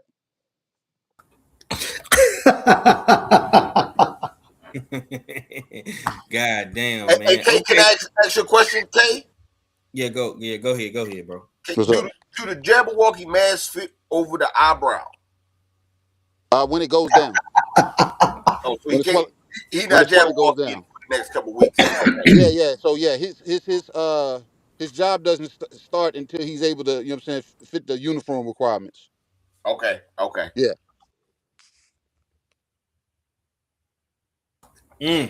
Okay, TD. Did T.O. get outboxed or was he exposed, man? And you was alluding to the interview, man. So give me your thoughts on everything, man. This is nasty work coming from the Lopez side. Nasty work. I don't know how I follow up KG with that. That was great. I mean, listen, I think it was both. I think he obviously got outboxed. I mean, if anybody says differently, then I don't know what you're watching. I mean, this was like I said earlier, masterclass performance. Teo's a great athlete, but as a boxer, it depends who's in front of him. Like I thought he looked phenomenal against the guy that was kind of overweight and looked a little bit bloated in Barboza last year. He looked great. He had probably the best performance of the night. He'll look good against guys like that, but guys that are also athletic as him and has a good jab is going to take that athleticism out the way. And that's what you saw last night with Shakur. I think, his jab kept him at bay, making Teo and keeping, and that's what Shakur is known for, keeping that range. And it all starts with the jab, right? He had Teo swinging in the air. I mean, all those punches that Teo was throwing was in the air. Nothing really landed at all. And he didn't really try to oppose his will. He didn't even try to sell out, and that's where he got a little bit exposed, and that's why I said earlier, I think, he kind of proved that he's a little bit overrated. It all depends on who's he's fighting and who's the opponent in the ring. A good boxer, and is gonna do that to Teo, and a great boxer in Shakur is gonna do what he did to him. Even worse. You know what I'm saying? So I think it's a little bit of both. I just want to fall onto the Lopez's, right? These guys are a bunch of clowns, right? I know people say they say a lot of racist comments and stuff like that. I don't like to go there because I think for anybody that talks about racism, you got to be kind of like an expert on the race to talk racism, which I don't think they are. I just think they're mad ignorant and and stupid. If you want to call them racist, that's fine. I just think they're ignorant. I prefer ignorant with them. And as far as when you're a professional, there's just certain things you don't say and then double down on. So that's just with me with them. They're just bad clowns, bad taste. A lot of the stuff they say is cringe, and they deserve everything that they're getting. And all these excuses now that Teo's father's saying about his mental health and stuff like that. I think some of it could be true, but I think it's an excuse. And it just shows the type of people that they really are. They're gonna take away credit from Shakur. They're gonna discredit other people. And I'm gonna tell you something. If Teo does not take, a little bit more than a year off, I think Teo's gonna get really hurt badly. I saw something that he said he's moving up to 147. Good luck. Good luck with you. I mean, because listen, the takeover. Like I think Cadillac Red said, somebody said got taken over. We know that he's not really a Brooklyn guy like he claims. His father's a Brooklyn guy, not him. And he kind of uses that and all. He really has no more gimmicks left. The only gimmick that he has left is that he's pretty good at dancing. So and that shows like he's a pretty good athlete. He's a good dancer. He could do backflips. He could do somersaults. He could probably do well in a circus, but being on the elite platform as a professional fighter, I think he's done. I think it's over for him. And it's like we do with other fighters, like how to say, is he done after this? Is he done? Well, I'm going to say it for Teo. I think he's done at the elite level. I mean, maybe he could put up some good shows with some other, maybe B, C class fighters, but when he gets to the A class fighters, he's going to get hurt badly. He's like he got hurt badly last night, but I mean, you're going to see him. Punishment plus punishment plus punishment, you're going to get knocked out pretty bad. So that's all I got to say about that. But definitely both exposed. I think they proved that he's a little bit overrated. You got to give Shakur his props because, like I said earlier, nobody did this to Lopez. Even came close. And this was an annihilation and an embarrassment. So there's that. All right. Fella, take us home on this topic, man. Did Teofimo get outboxed or exposed? Go ahead, real quick, Rich. You wanted to say something? Yeah, I just think it's crazy how all week you let your son do all kind of man part jokes. You know what I'm saying? All these type of frivolous gay jokes, and you was laughing with him. Ha ha ha! He always falls for it. Ha ha ha! Then you get beat up, and now your son mentally weak. I'm just saying. My bad. Yeah, go ahead though. Take us home on this topic, man. What you got, man? We see another father throwing that son underneath the bus, man. How do you feel about everything?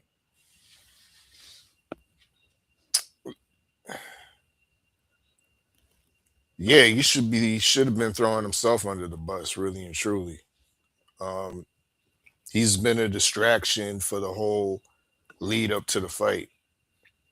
Whether it was the press, the not showing up to the press conference, showing up to the weigh-in, and doing his drunken impression of Chris Eubank, trying to dance up on the stage with the belts and whatnot, trying to be the center of the attention.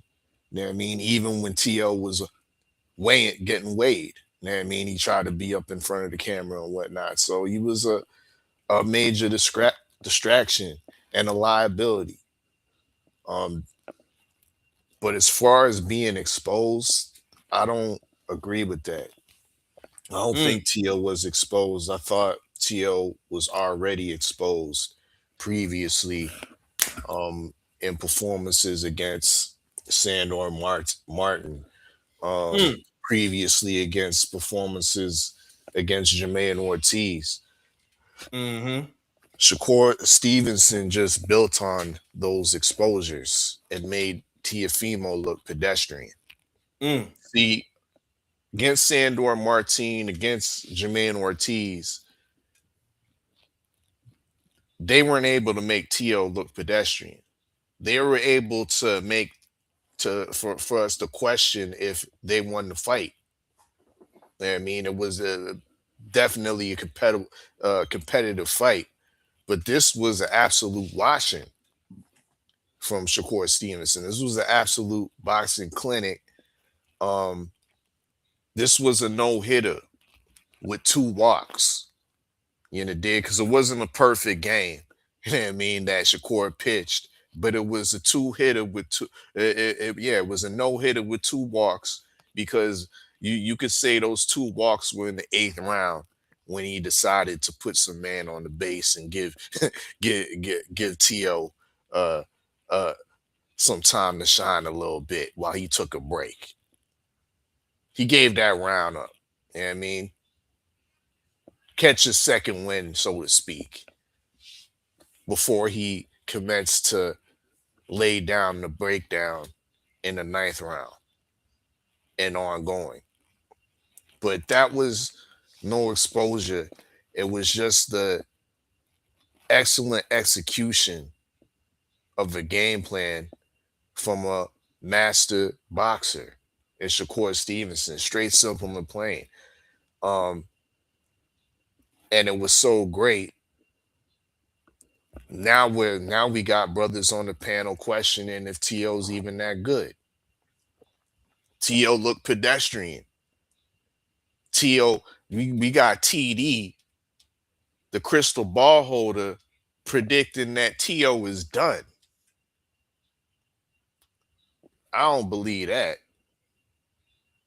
I don't believe that, you know what I mean? Because in my opinion, 147 might be a comfortable landing spot, more comfortable landing spot, as opposed to working himself back up in the deep shark tank of 140. Because moving up to 147, you can mix it up with the likes of Ryan Garcia, the Marios Barrioses of the world, the Lewis Crockers of the world, the Rolly Romeros of the world. Those are winnable fights for a guy like Teofimo Lopez. Let's be clear.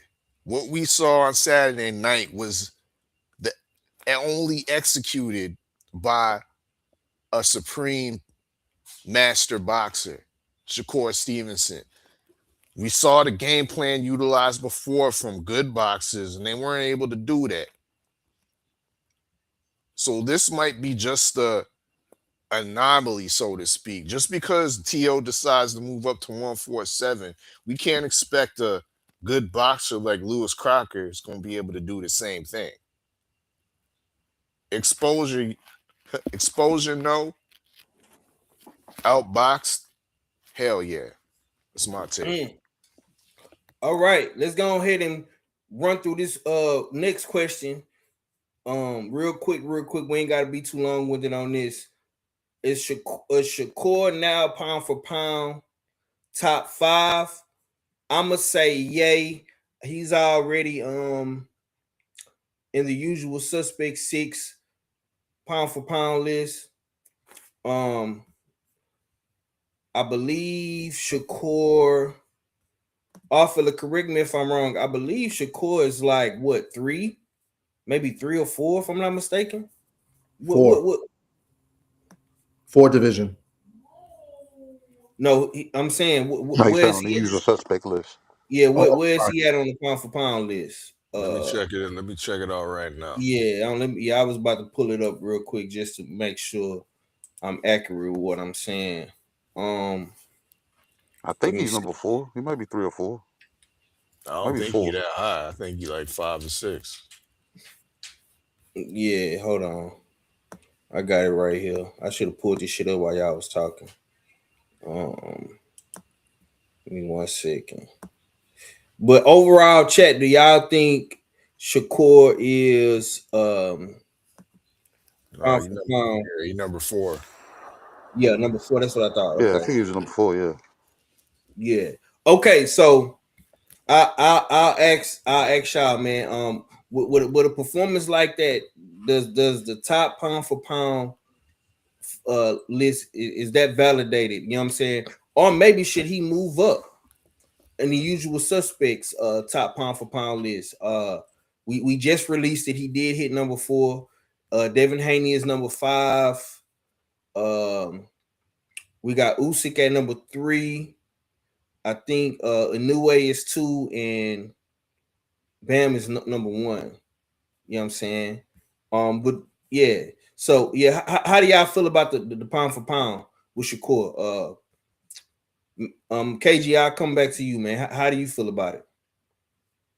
I'm cool with it. I was telling somebody today, I said, bro, the way Shakur is able to the way he's able to get his defense off and not be hit and be able to glance punches off and, you know what I'm saying, be able to stay clean.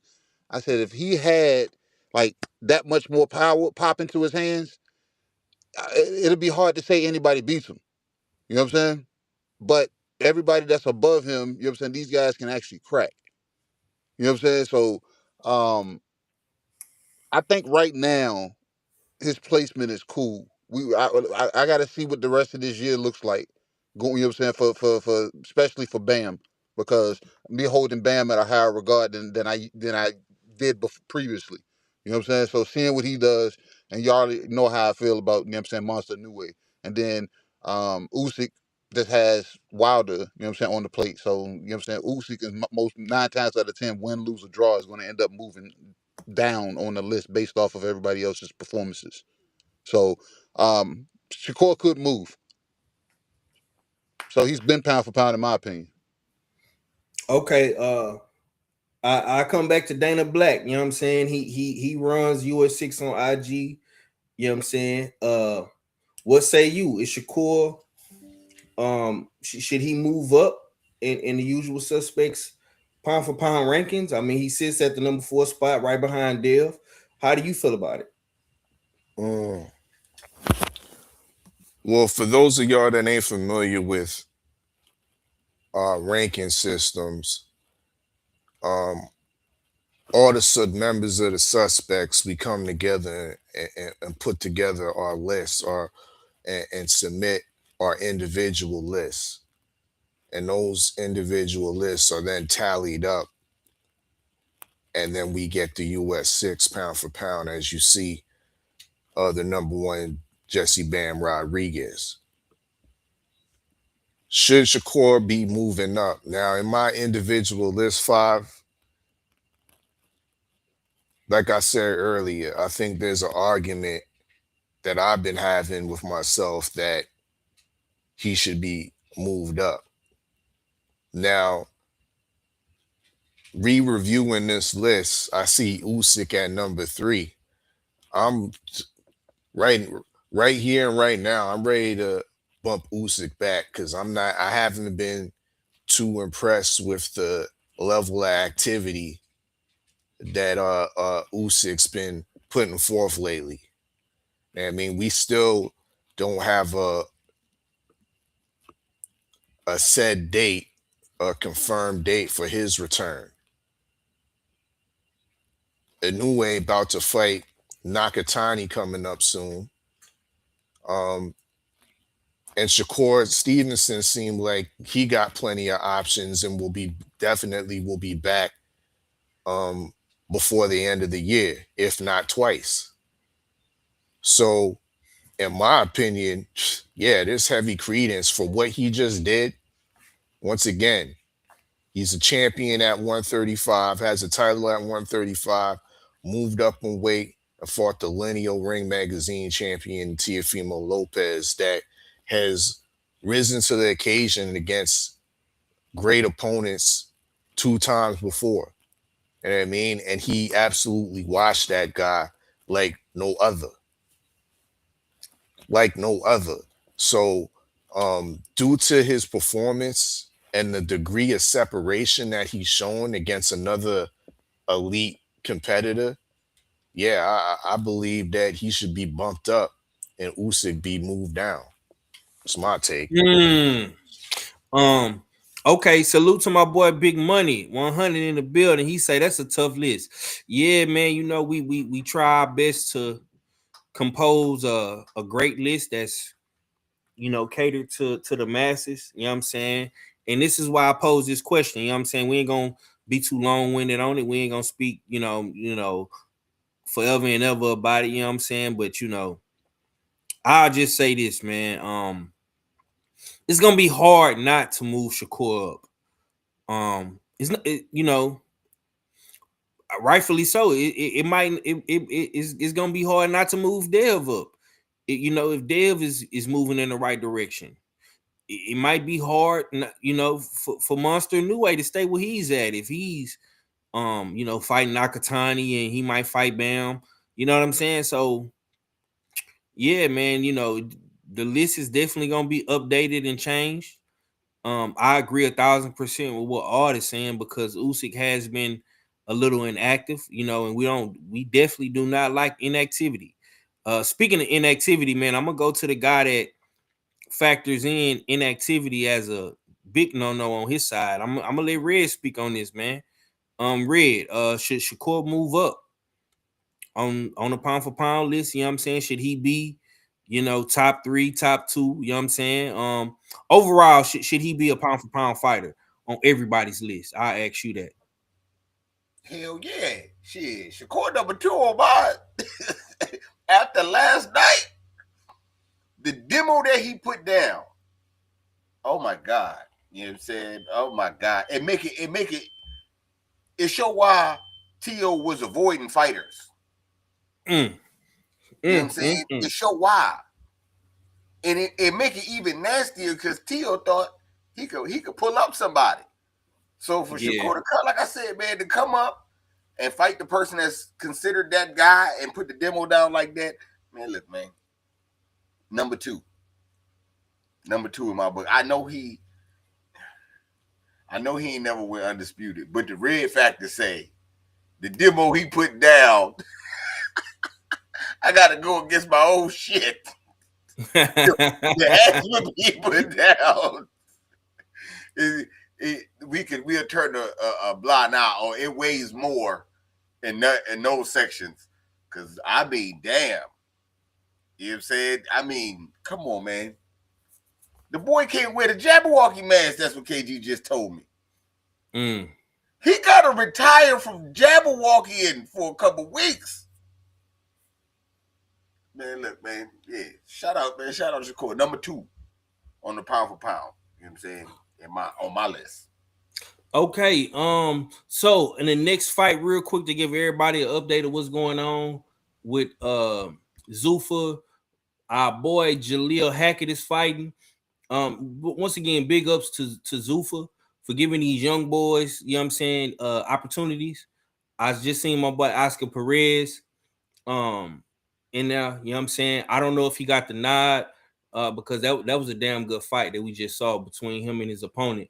But we got Roberto Cruz Jr. going up against Jaleel Hackett. This is a Cruz Jr. is a Puerto Rican guy with a solid record. You know what I'm saying? Going up against going up against Hackett. So yeah, man, we finna see my boy Jaleel real quick. Mac, I'll come to you, bro. Is Shakur now pound for pound top 5? Should he move up in the usual suspect rankings? I've been had Shakur on my pound for how long now? Oh, for years, yeah. I ain't took him out. He a 4-division champion, 1-time unified, 2-time ring champion. Come on, that's a lot. We can't not act like he ain't been doing that. That should count for something, multi division. And I'm gonna be honest with you. When we sit there and look about, I know Red brought up Undisputed, and we sit there and look about some of the opponents that he had to go Undisputed with at 126 and 130. And matter of fact, it wasn't nobody at 126. We didn't care about those guys. And then at 130, who was it? Who was there for him? After he had the WBO and the WBC in the ring, it really wasn't nobody there left for him to take. So he moved up to 135, get up to 135. Nobody at 135 was trying to fight him, and he was trying to fight everybody, including Roach. So he did the next best thing. How about I just go up and fight the man at 140? He got the ring title. I'm finna go take that. He did that. So should he move up? He should move up, definitely. Most definitely.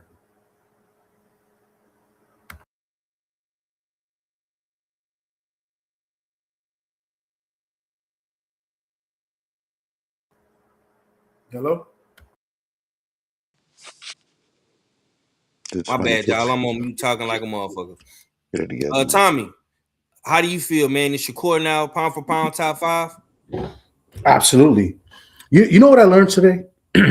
and I kind of learned it a while ago, but Red hurt my feelings yesterday, calling me a hater.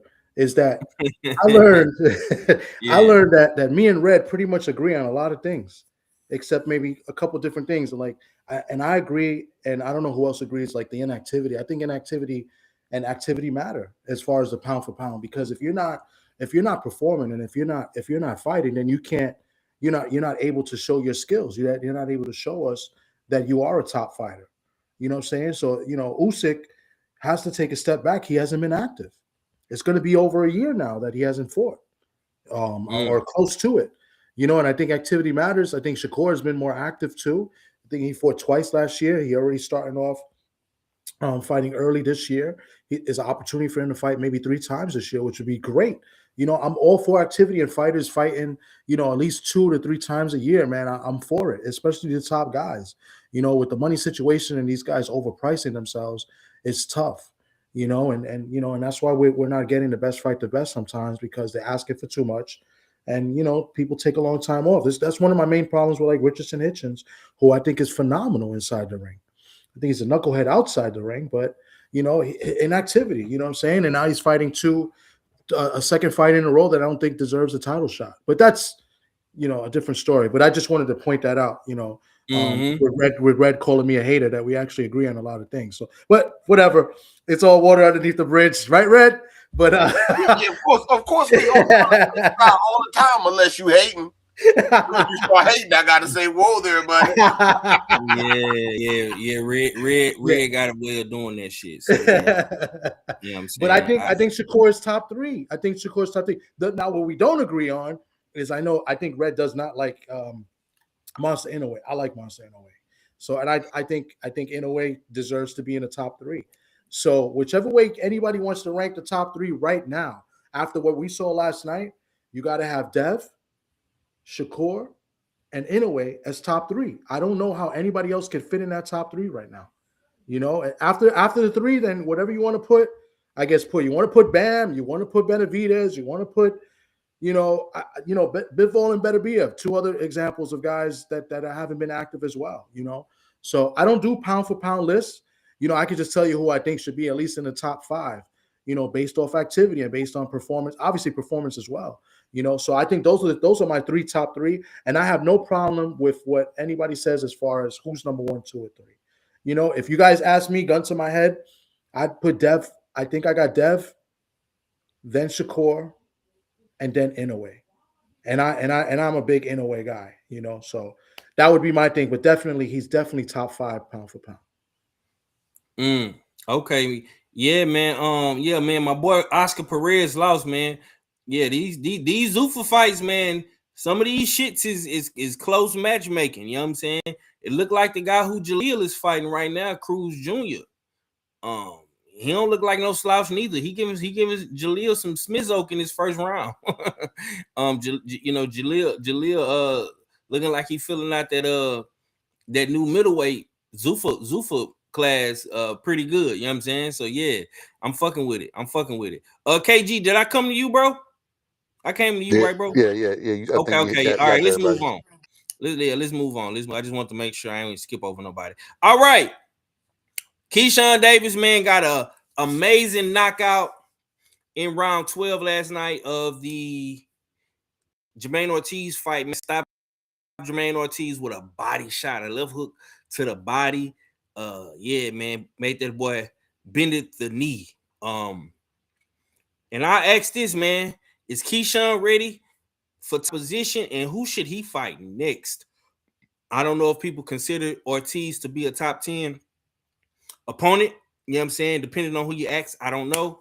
You know what I'm saying? Some might say he already fought a top 10 guy in Ortiz. You know what I'm saying? And who should he fight next, man? I'm gonna slide back to VA with it, man. Red.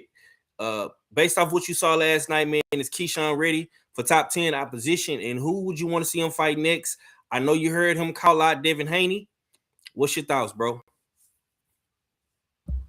Give me hold on 1 second, Fire. Give me 1 second. Okay. I come to K. No, I'm back. I just had to make sure I was closing my door because my son was go ahead, bro. Yelling. To me, I got you say who should Keyshawn fight next? He definitely deserved top 10 opposition. And next, I would say he had 47. Mm-hmm. And that was at 47 last night, right? No, he fought at 40 last night. So, but he called out Devin Haney. Yeah, so see, it depends on, you know what I'm saying? I need to know where he fighting at because the lines get blurred. Now, if he go on to 47, then I wouldn't mind him, you know what I'm saying? I don't mind the Devin Haney fight. I ain't tripping off no Devin Haney fight. I think that's good. Any one of the champs, any one of the guys that's looking for a belt, him fighting one of them guys, cool. Him going after Oscar Duarte types, not good. You know what I'm saying? Those type of fighters stay away from. So, I mean, if he stay at 40, I would like for him to fight for a belt. Yeah. And if he going to 47, fight for someone in contention for a belt or, you know what I'm saying, a champion if it's there. Okay. KG, what you got, bro? Is Keyshawn ready for top 10 opposition? Who should he fight next? He called out Debo Dev after the fight. What's your thoughts? Yeah, he's if he stays at 40, yeah, he deserves to fight top 10. He deserves to fight a champion. You know what I'm saying, he put on a damn good show to solidify that. And at the end of the fight, he said he wants Devin Haney. And I'm with him. And I'm not the only one with him. Dev is with him because Dev has already responded and said, let's do it. So we might be already, and we already seen before the shenanigans, you know what I'm saying, Bill Haney talking to Keyshawn Davis. So I don't know. They might be already orchestrating that. And they was pretty much predicating that off of the results of last night's fight. And I think he put down a good enough demo that might be the next fight. Because he already said he was going to 47. You know what I'm saying? So 40 was just a stop through. So I want what he want. He want Dev. And whatever, what's the title that our fellow was calling the family, whatever the fuck that is, they deem him worthy. because Dev has already spoken. So let's make it happen. And if he ain't going up there, like Red said, let's see him fight a title fight. You know what I'm saying? A champion, a belt holder at 40. Okay, Mac, I'm gonna come to you. Is Keyshawn ready for top 10 opposition, and who should he fight next? If he say he ready, he ready. I don't think he gonna fight Devin next though. I don't think he gonna fight Devin next at all, and it's not him per se. I look at Devin's promoter and what Matchroom is trying to do. I don't think, and not just Matchroom. We looking at Rider Season. I don't think Turkey sees that as a big fight yet. I'm not saying Keyshawn is not a good fighter, but he's not a big name yet. Making himself a big name, but he's not a big fighter yet to where Turkey look at that as a big fight for Rider Season.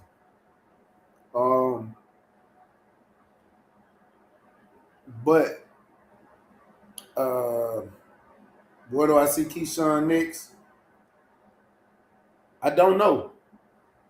I don't know because if you look at 140, who you got? Dalton Smith as a champion. You got Gary Antoine as a champion. Now Shakur is a champion. And who else we got? I'm missing somebody. Who's the IBF? Black ass Richard. Yeah, Richard. That's the fight. That's the fight we should get. But I know Eddie not gonna put Hitchinson's in there. I don't know why I couldn't think of Hitchinson's right then. I don't know why that just blocked me. But yeah, that right there, that's probably be the best route for him to go is Hitchinson's. I know you're not gonna get Dalton Smith. Dalton Smith, he's gonna probably want to do he's probably because he worked his way up. He's probably gonna do not a tune up, but fight something light before he gets back in the mix and fighting contenders and things like that. So I don't know. I don't know what I see next for Keyshawn. Okay. I wish it was championship. I mean, if he take the Devin Haney fight, there you go. All fella, what you got? Is Keyshawn ready for top 10 opposition? Who should he fight next? He called out Debo Dev after making a statement, stopping Ortiz in the 12th round, making him bend the knee. What you got? For sure, I think he's ready for top 10 competition at whether you want to talk at 140 or whether you want to talk at 147. Yeah, this fight was at 140, but I think in this situation, we shouldn't be looking at who should Keyshawn be fighting at 140, whether it's Dalton Smith, whether it's Richard Hitchinson's, whether it's Gary Antoine.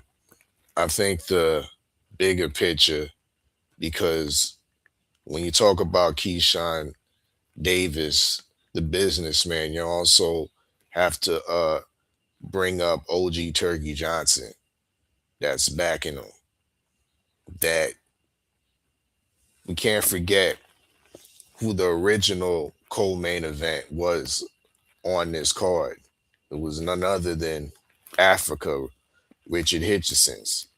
He was supposed to be in there fighting Jermaine Ortiz. Keyshawn Davis got blessed and put in this spot.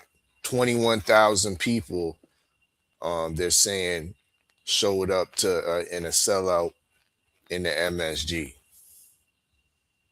You know what I mean? Put on a great performance against Ortiz that, like I was saying earlier before the fight when we was breaking it down, that Jermaine is tailor-made. I said the mental anguish is gonna come from the weigh-in, not from the fight itself. And that was an easy breakdown for Keyshawn to me. So with OG Turkey Johnson being the finance and low key the vision behind Keyshawn's next fights, which divisions are supposed to be big money fights. Once again, let's go back to 140. Those fights aren't really big money. Gary Antoine, nah, it's not a big money fight. It's a good fight on paper. Dalton Smith, nah, that's not a big money fight. It's a good fight on paper. Might expand your fan base over there in the UK, but let's be real. The big money fights that Ring Magazine, a potentially Ring 8 card in a another New York stadium or venue, can only be Keyshawn Davis versus Devin Haney. That's the big money fight. That's the fight that Keyshawn called for directly. Didn't say no other names, called that name directly. And Devin Haney, House of Targaryen, answered him directly. Let's do it. I don't see no obstacles. I don't see no weight divisions. I don't see no belts. I just see names and legacy. Devin Haney versus Keyshawn Davis. That should be the next fight. Fuck a top 10 right now. Let's get the best fights the best. Well said, my nigga. Well said. TD, did you cook on this? If you didn't, bro, go ahead. No, yeah, I'll be quick. I think ambition is good, right? I mean, because Keyshawn got ambition, to call Devin Haney, that's great. But he just had one fight at 140. You've never been a champion at 140. There are guys in the division that are great matchups, that you can fight. Your name is kind of tied to Richardson Hitchens as well. So there were talks that him and Hitchens would fight. And then Jermaine Ortiz got into the mix. They would that was the rumor. Then you saw the back and forth with him and Hitchens, excuse me, at the press conference that was announcing the fight. I don't know, man. I'm all for it. I'm all for it as long as like the fans want it. Because if Devin Haney was to take this fight, he's got nothing to gain here, right? Because he gets criticized if he wins, and if he loses, he loses, right? But if he wins, he's not gaining anything. It's Keyshawn that gets the gain here because he's moving up in weight and he's going to be fighting for a world title. So, but I don't have a problem with it. I think it's a great fight. It is best fight the best. Keyshawn just fought on the, as a pro, and he did it. He looked fantastic yesterday. I thought he looked super sharp yesterday. Jermaine Ortiz is not one to really, have good, power. He did land some clean shots, but it looked like it didn't really do anything to Keyshawn. But nevertheless, man, Keyshawn looked phenomenal yesterday. I thought he was really sharp, especially those first 4 rounds. So listen, I'm all for it. If the people want it, because it's all about the people now, right? The fans, if that's something that people want to see, then yeah, let's do it. But I just know that there's going to be some backlash to it because they're going to be like, how did he deserve a shot to fight Devin Haney? And then they're going to be people going to say that Devin Haney's, kind of cherry picking and picking on a guy that was fighting at a lower weight. So like, you're going to get some good with the bad, but then of course you're going to get some bad with the good. But at the end of the day, I love it. I love this fight. I love this fight because I do have a lot of love for Keyshawn. I think Keyshawn is a beast. I've been a big Keyshawn fan, for the last 2 years. So I would love to see it. I think that's a great fight. So yeah. So to answer your question, I love it. So hopefully they can make it happen. I'm not gonna lie, bro. Whoever this Puerto Rican kid is that Jalil had is fighting, dog, he tough as shit. I ain't gonna lie. That first round was crazy. Yo, what round we in right now? 5. I think it's going to the 4th round. Yeah, now they're going into the 5th round, bro. Whoever this Roberto Cruz Jr. dude is, bro, this He's been nigga stopped. is tough as hell. Because He's I been thought he stopped. was gonna get knocked the fuck out in this last round. He survived though. I'm not gonna lie, man. This is a damn good fight. I'm It liking is. what I'm seeing, man. Jaleel, he looking real strong at this Zuffa middleweight. I think it was 157. You know what I'm saying? But yeah, man, this card is banging. The first round. Watch the first round again. I seen it. That was a I'm crazy watching, round. bro. These last two fights with my boy Oscar, he lost. He just lost. That was a good fight he was in with. But these Jaleel Hackett and Cruz, bro, sheesh, banging. Yeah, man. These niggas talk shit about the first Zuffa card. I'm just saying, Zuffa 2 is looking way better.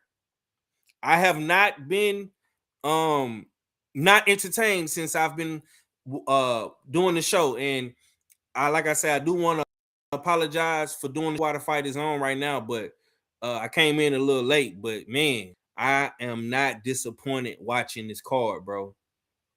Yeah, and salute to Jaleel Hackett and Roberto Cruz, man. I'll say this though, what an amazing performance like DB3 had, man. Keyshawn Davis, it was great to see. I never seen Ortiz get beat up like that before. But I'm gonna say this, Keyshawn, if you steady calling Devin Haney's name, bro, you got to stand on that. I agree wholeheartedly with all fella. Wholeheartedly. Fuck a top 10. Devin Haney is the fight, bro. And we all know Devin Haney didn't get a chance to get in the ring with Teofimo and Shakur after that fight. So you kind of slid in and said his name. You know what I'm saying? So you got to stand on that, homie. And I'm gonna say this too. The Devin Haney fans that create content on this platform, that's in the community, they gonna hold you to that. So that's just a little FYI. Moving on though, man. Another guy that got an amazing knockout. I believe he got his in round 9. Probably the best performance of the day, of the night. Shu Shu Carrington, man. Oh my God, he made a statement. In there with Carlos, man, Castro. You think his performance was better than Keyshawn? Hell yeah. No, I think the knockout was better, but the performance, no, not at all. Man, Shu Shu was whooping that boy ass from round 1, bro. Shu Shu was getting hit, and he almost got hurt because his chin was in the air. He kept his chin in the air, and he was taking too much bad punishment and got hurt bad in the first and second round. No, the second round. He wasn't whooping that boy ass. He caused some issue and had to make some in-ring correction that he need to fix bad habits. That chin in the air is bad. You calling out a new way. You can't go into a new way fight with your chin in the air like that. New way keep his chin in the air with his hands down. Not like that. Not like that. No. You better go back. That punch in the 4th round was in the back of the head. No, it wasn't. It was on the ear. They showed the replay. It was on the back of the head. Come on, it was on bro. the ear. It was on the ear. On the ear. It was on the ear. And the commentary kept saying it. They said Shu Shu can't keep moving to his right with his guard down like that. And old boy Deb seen it. Castro seen it. He kept sneaking something over the top. So yeah, you got to fix that. Yeah, they don't bad habits, bro. And I'm a Shu Shu fan. That's somebody I didn't interview. That's the homie. But I don't like those bad habits that he got. Okay, Max, stay on the mic. I'm gonna ask you: is Shu Shu the real deal? And how fast should they move him now, being a champion at 126? Should he go straight into the unifications? And do you feel like he's the real deal? What's your thoughts? I definitely think he's the real deal. This is what ain't no such thing as moving fast when you're the champion. Once you become the champion, you're there.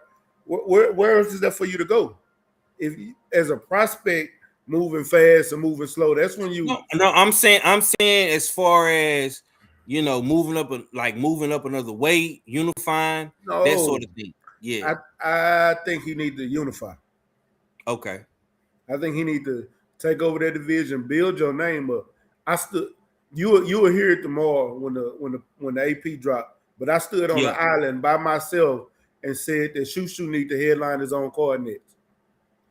I think it's time for Shu Shu to headline. Small room in the Garden? A small room. I'm fine with it. I brought up a name and told them they did it to Big Baby Anderson, but like they said, Big Baby a heavyweight, but it don't matter. I think it's time for them to start moving Shu Shu like he's a money man, because that's if y'all want to start recouping your money on some of these fighters, you got champions that last night he did that in the Garden. TD, I want to ask you a question while I'm going. When he won that title, how live did the Garden get last night? Oh, it was crazy. It was crazy. How big do you think his fan base just got off of that win alone in his hometown, being the first person to become a champion in New York City? Huge. I mean, he's always had a big support.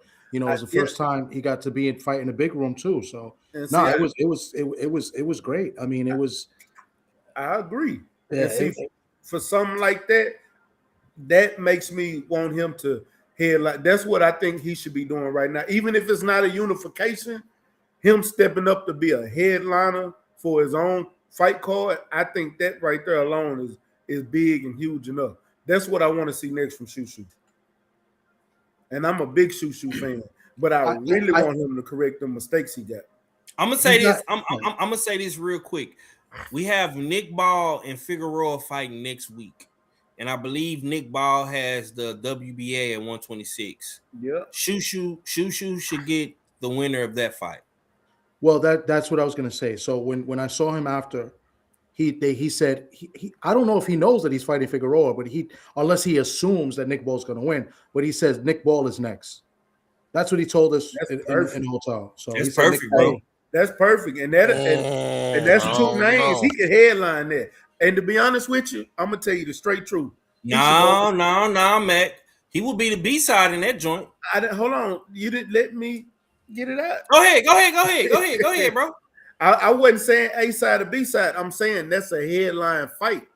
Oh, yeah, for sure. Yeah, and my point was he should go overseas for that. When you go overseas, like Earl Spence, like Terrence Crawford, like Mayweather, you become superstar. That you get a worldwide name, not just an American name, and bringing those same foreigners over to America and beating them. Niggas is putting the cart in front of the horse. Man, look, I'm just saying. Hey, I just wanted to say one last thing about this because I cooked on Shu Shu earlier because I'm super proud of him. Like I'm a huge Shu Shu fan. And I got to interview him as well, and I get to talk to him. Every time he's here in New York. You know what I'm saying? And his pops, right? But I also feel, and I've said this on my channel numerous times, I think fighting away from New York is sometimes it's better than fighting at home because I think he tries to do too much when he fights here in the Garden. And there was a spurt where he fought like 3 or 4 times in a row here, and I didn't think that was good for him. So I don't want to see him always fighting here. Yeah, like I think eventually, the move is be the main event in the Garden. I think that'll be great. But I want to see him fight away. So yeah, that fighting overseas, if Nick Ball was to beat Brandon Figueroa, which I think he can win, but I wouldn't sleep on Figueroa. But going over there and I think that'll be great for him. You can never sleep on B Figgy. Yeah. Okay, I see you throwing little shots here and there, man. I asked you the same question. Is Shu Shu the real deal? And how fast should they move him now being a champion at 126? Boys is saying the winner of B Figgy and Nick Ball. I'm in agreement with that. What do you say? Yeah, he's the real deal. He's a real champion, and that's putting and bringing respect to New York City. That was definitely a W. Where else you have other New York natives, you know what I mean, putting L's on the L's up on the docket, Even in a win. even in the win. You know what I mean? But Carrington, yeah, he the real deal. But I think once again, niggas is putting the cart in front of the horse with Shu Shu a little bit. And I always like to say, um, these young niggas need a little bit of seasoning sometimes. The man just touched the belt and niggas are already scheming and plotting. Yeah, you need to get in the unification with Nick Ball or the winner Nick Ball and Figueroa and and getting unification with Rafael Espinoza and shit. Like, nah, nigga, you ain't ready for that shit yet. Let them get some seasoning. Last time I checked, the man just won his 16th pro fight. 16th pro fight. These other champions are a little bit more seasoned and established as champions. And they're being fought on that higher weight class or higher, I should say, tier for a little bit longer. The only guy I would say that Shu Shu could be put into a unification straight off the rip is Angelo Leo. Let's be careful and who we're unifying with or who we're stepping into when we obviously identified in the last fight, even though we got a spectacular knockout, beautiful combination to seal the victory in front of the home crowd. But we still saw defensive lapses. We still saw him getting continuously popped and rocked with the right hand, leaving himself open with almost like an exposed shell. So those things have to be worked on, and they can't be worked on right on site against high tier unification type fights. Take that time to work on those deficiencies against voluntaries and mandos that you can do. Say, you know what I mean, build up more of do a main event in New York, go to Vegas and do something there, you know what I mean? But going to the UK to offer your services to Nick Ball, that's highly risky. I think niggas is sleeping on Nick Ball right now. You go watch that old B figure that ain't been shit for a little while right now. That's not the right move. Raphael ain't the right move. If y'all niggas want unification, y'all care about these belts so much, let them go take Angelo Leo shit. He's the less accomplished of all of them. And the boy still needs some seasoning. That's my take. Okay. KG, I'm gonna come to you, man. Is Shu Shu the real deal? And how fast should they move him now being a champion? Boys is saying Nick Ball, B figure winner. All fellas saying let the shit marinate some. It seemed like he got his flashlight, his safety vest, and his security truck ready to protect Shu Shu, man. What you got? Nah, man, I don't agree with him, man. I don't agree with him at all. It's Shoe York, it's a Shoe World, it's Strickland, it's all of that good damn shoe shit. You know what I'm saying? He full of confidence.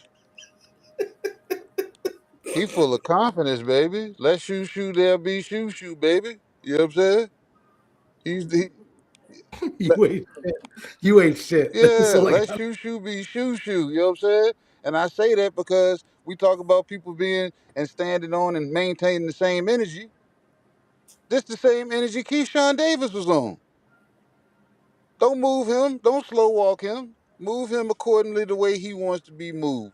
And he's gonna find out one way or another that's the way he don't want to be moved. or that's the way he wants to be moved. You know what I'm saying? So give him what he wants until he gets what he wants. So yeah, it's a shoe world. Shu Shu, Shu Shu. That's all I got. Yeah, he the real deal, baby. He from Brooklyn, New York. You know how them New York motherfuckers is, man. They could be in fucking damn Estumbo, damn Turkey, and they gonna let you know, nigga. You know where the fuck I'm from? From New York. I got 100 clips.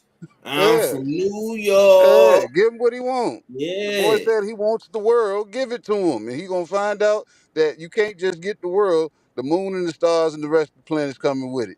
Cause you're gonna just draw that target bigger and bigger on you, and you being a champion, you gonna already have a big target on you. So, hey, go ahead and get a boy what he want, man. It ain't got shit to do with me, man. Get that man what he want until he find out that's not what he want. I agree wholeheartedly. I'll say this again. I give fighters 20 fights, man. You got 20 fights, man. After that 20th fight, man, you got to start moving like a seasoned pro. In Shu Shu's case, man, he reached championship status before the 20th fight milestone. Yeah. But once you wrap that belt around your waist, homie, X is on your back, whether we like it or not. You know what I'm saying? And this ain't no disrespect to Shu, because I love Shu. I'm a big fan, man. I've been watching him since he, came into the game. He was one of the guys who didn't go deep in the Olympics. He turned pro before Keyshawn and the rest of the crew from the Tokyo Olympics, American squad. You know what I'm saying? And yeah. So hey, look, man, it's like that now, bro. Unfortunately, it's like that. And you got to go out here and make your bones in this shit, bro. 126, I feel like is a division for the taking. I think the best fighter at 126 right now is Nick Ball. You know what I'm saying? Until proven otherwise, we're gonna see how good he is when he get in there with a Texas pressure cooker and beat Figgy. You know what I'm saying? If he beat B Figgy, that just solidifies him even more. But right here, right now, bro, Shu Shu got to get it cracking. I'm about to look up the rest of the champions at 126. He got to get the ball rolling. Five, we got a problem though, because he got that booger belt, and the booger belt has a champion in recess. Do we know what's going on with Ray Vargas? Because that could be another obstacle, another fly in the ointment into y'all aspirations of unification with the Nick Balls and the Espinosas of the world. I mean, Ray Vargas, the champ in recess. Now that's a fact. That's a fact. Look, man. Like I say, you got let's see, you got Nick Ball, you got Angelo Leo, Espinoza, you know what I'm saying? And that ring belt is up for vacant. Like I say, the ring belt is up for vacancy. So according to the ring, they don't know who the best guy at 126 is. It's too many questions at 126. Is it Nick Ball? Is it Angelo Leo? Is it Shu Shu? Is it Espinoza? We gotta find this type shit out, man. We gotta find this shit out. I'm gonna let my brother Red close us out on this topic, man. Is Shu Shu the real deal? How fast should they move him now being a champion? And how do you feel about him possibly unifying the division? Boys is saying Espinoza, some is saying Nick Ball B Figgy winner. We got Angelo Leo out there as well. What's your thoughts, Red? I'm hearing all this Shu York and all that other stuff, man. That boy born in Vermont. So you can miss me with all that. You know what I'm saying? Ain't that what they be saying about him? He was born in Vermont. He not really from New York. Ain't that what they do to him? Oh, but when you win the title, it's 100 guns and 100 clips. Now let me stop. I'm just talking shit. Blasphemy. Blasphemy. Hey, Question. Well, no, go ahead. Go ahead. Now, I want to see him fight a champ, man. I want to see him unify. I want to, now that Shu Shu has gotten a belt, which we all knew eventually he was going to become a champion. Now I find out who he really is. Are you let's unify, let's go undisputed type of guy? Are you a let me go to another division so I could be another division champion? Or are you Mr. Popo? Go sit around here and not fight nobody and not do nothing. It's up to you. You know what I'm saying? And I'm going to find out how he moved now that he got the belt. Because, you know, before you get the belt, there's a whole bunch of talk. But after you get it, the real come out. So, yeah, man, that's what I want to see. Red said, "Don't turn into black ass Shu Shu." Yeah, don't turn. Yeah, don't do that. Don't turn into black ass. You know what I'm saying? We do not want you to do that. You know what I'm saying? It'd be black ass Shu Shu and black ass Richard. Goddamn it! Don't turn into it. Do not do it. I mean, we know how them New York guys are. We know how these New York dudes do when they become a champion, man. You know what I'm saying? I wouldn't be surprised if he switch up because he's not gonna switch up. If you say so, bro. I don't think he I don't think so. I'll tell you two reasons why.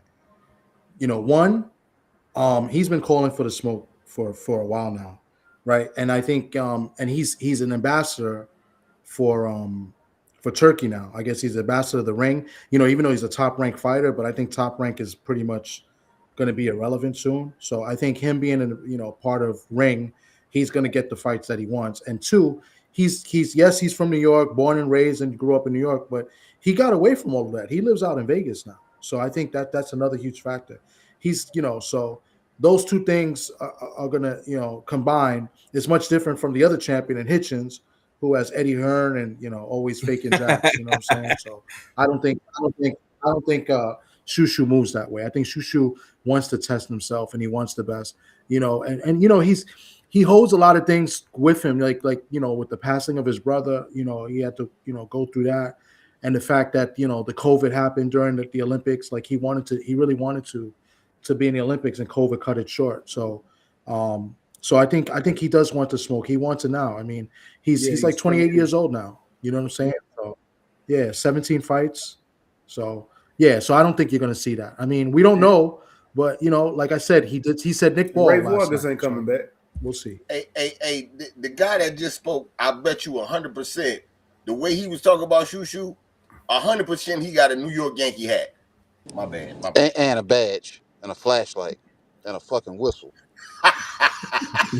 No, I want it. And a poster. All right, how about that? And a crystal ball. Shu Shu's my guy, man. I'll tell you what. Like Shu Shu is so much my guy that if I was to see him get knocked out or stop, like I'd be hurt. We could tell that before you said that. Yeah, so dead ass B. Right. You'll be hurt. Word to mother. We could tell before you said that. Word to mother, yo. Hey man, okay, man. Let's go ahead and move to the next topic, man. Like I say, man, hey, we got a couple of more topics we're gonna get to. I got one question for the panel before you go. This is something that I actually been thinking about. I meant to bring it up on the AP today, but I forgot. So I'm gonna bring it up on the Sunday, the usual suspect Sunday. Teofimo. Y'all know he's still been fighting that case with Top Rank for the last 2 years. And him losing this fight, y'all think they could have helped him get out of his contract with Top Rank? Do y'all think potentially, I'm not saying that's why he lost, but it could have added on to it? Because he's been fighting this case to get out of his Top Rank contract for 2 years. Hey, man. I'll answer that based on what he told me and when I had him on. He's pretty much done with Top Rank. He just owes them the promotional fees, so he can do whatever he wants. But Top Rank is going to take their money. And then I've heard, I thought it was 2 fights, but somebody told me that this was the last I fight thought he on the still top. had 2 fights too. So I thought it was 2 more. Yeah. Yeah. So then he got 1 more, but he did tell us that, the relationship is bad. He does, him and Todd DeBuff, he told us this was months ago. And he said he just pretty much just has to pay them promotional fees for anything he does. So that told us that basically, he can fight with anybody else, but he owes them whatever percentages they take. So well, good shit to you. Appreciate you. Yeah, I mean, at this point, man, Teofimo, you know what I'm saying? He done burnt a lot of bridges. Top Rank being one of them for me, man. Just get your money, bro, and get out, bro. You know what I'm saying? And I say that for both sides. Top Rank get they cut. T.O., you take your cut, and let bygones be bygones. There's no need to keep stressing over the issue. You have been a part of 2 great cards with the ring. You know what I'm saying? Turk don't strike me as a guy who gets rid of fighters after 1 loss. We've seen multiple guys come back on big ring cards after major losses. So if he goes to 147, it's like I say, it's smoke up there. You got Rowley, you got Dev, you got Crocker, you got the winner of Barrios, Ryan. You know what I'm saying? So it's some shit out there for him, man. You know what I'm saying? We're gonna see how it pan out. Okay, man, but we're gonna talk about this Josh Kelly and Baki fight, man. Did Kelly win or did his opponent lose? And does this restart Pretty Boy Kelly's career? But before we do that, man, we gotta go to the Crow Highs.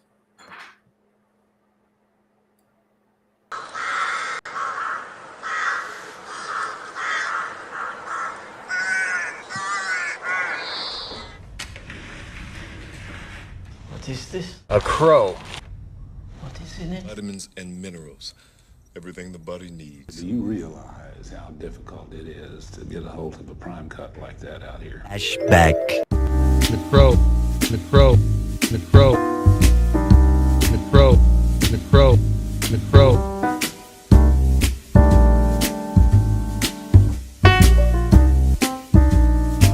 It's a usual suspect too.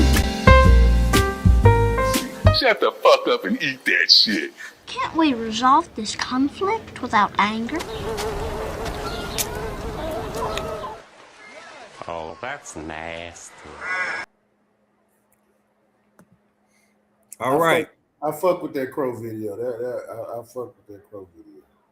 Yeah, salute to the good doctor and the R fella for that. You know what I'm saying? The EPs of the suspects, they always, coming up with some dope content for the masses, man, and for ourselves to execute. Okay. Did Kelly win or did his opponent lose? And does this restart Kelly's career? We're gonna lead off with the 4 correspondent. This was in foreign territory in Newcastle. R fella, what you got? Yeah, this was hard to swallow. Everybody in the fight league, in the fight pool, picked Murder Zaliev. The highly disappointing. Highly disappointing performance from Murder Zaliev.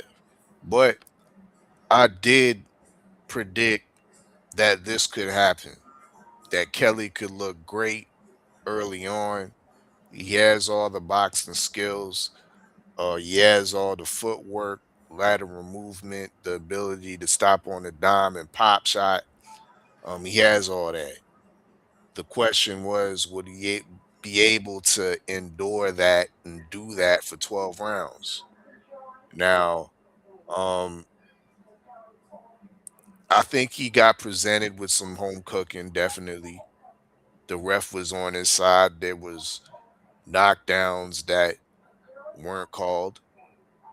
But we can't take away from the successes that he had in the first half of the fight.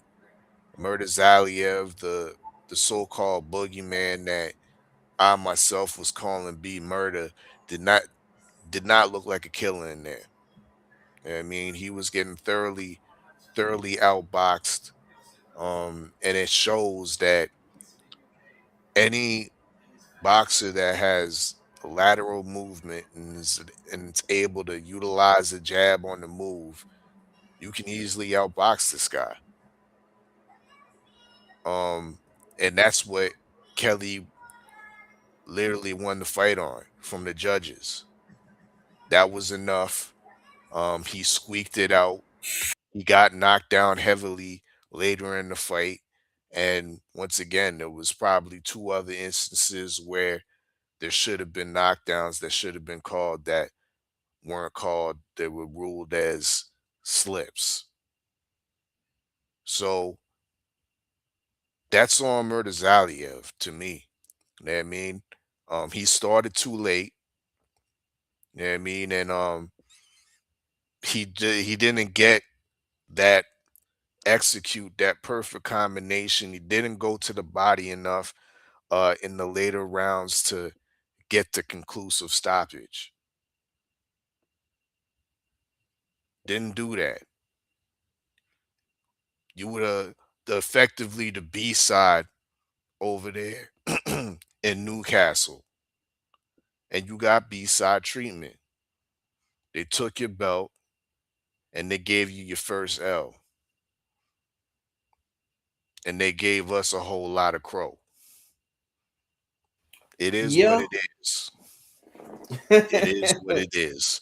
But Kelly, he's shown to be a decent operator. I'm not gonna say he's championship level. I'm not gonna say like the way y'all niggas be talking about Shu Shu that he needs to unify immediately. Cause he don't. Yeah, I would be advised, or I would advise him to fight a Mando, fight a voluntary back home or whatnot, you know what I mean? Build up your resume a little bit, or even get served up to Jerron Boots Ennis. That's There an you option. go. There That's you an go. option, you know what I mean? There you go. But Yeah. all those other guys right now, I think you need to stay away from them. If you're gonna sell yourself out for the biggest fight possible in house, and that's Jerron Boots Ennis. And Murtazaliev needs to he gets put back at the back of the top 10. You know what I mean? He got to work himself back up.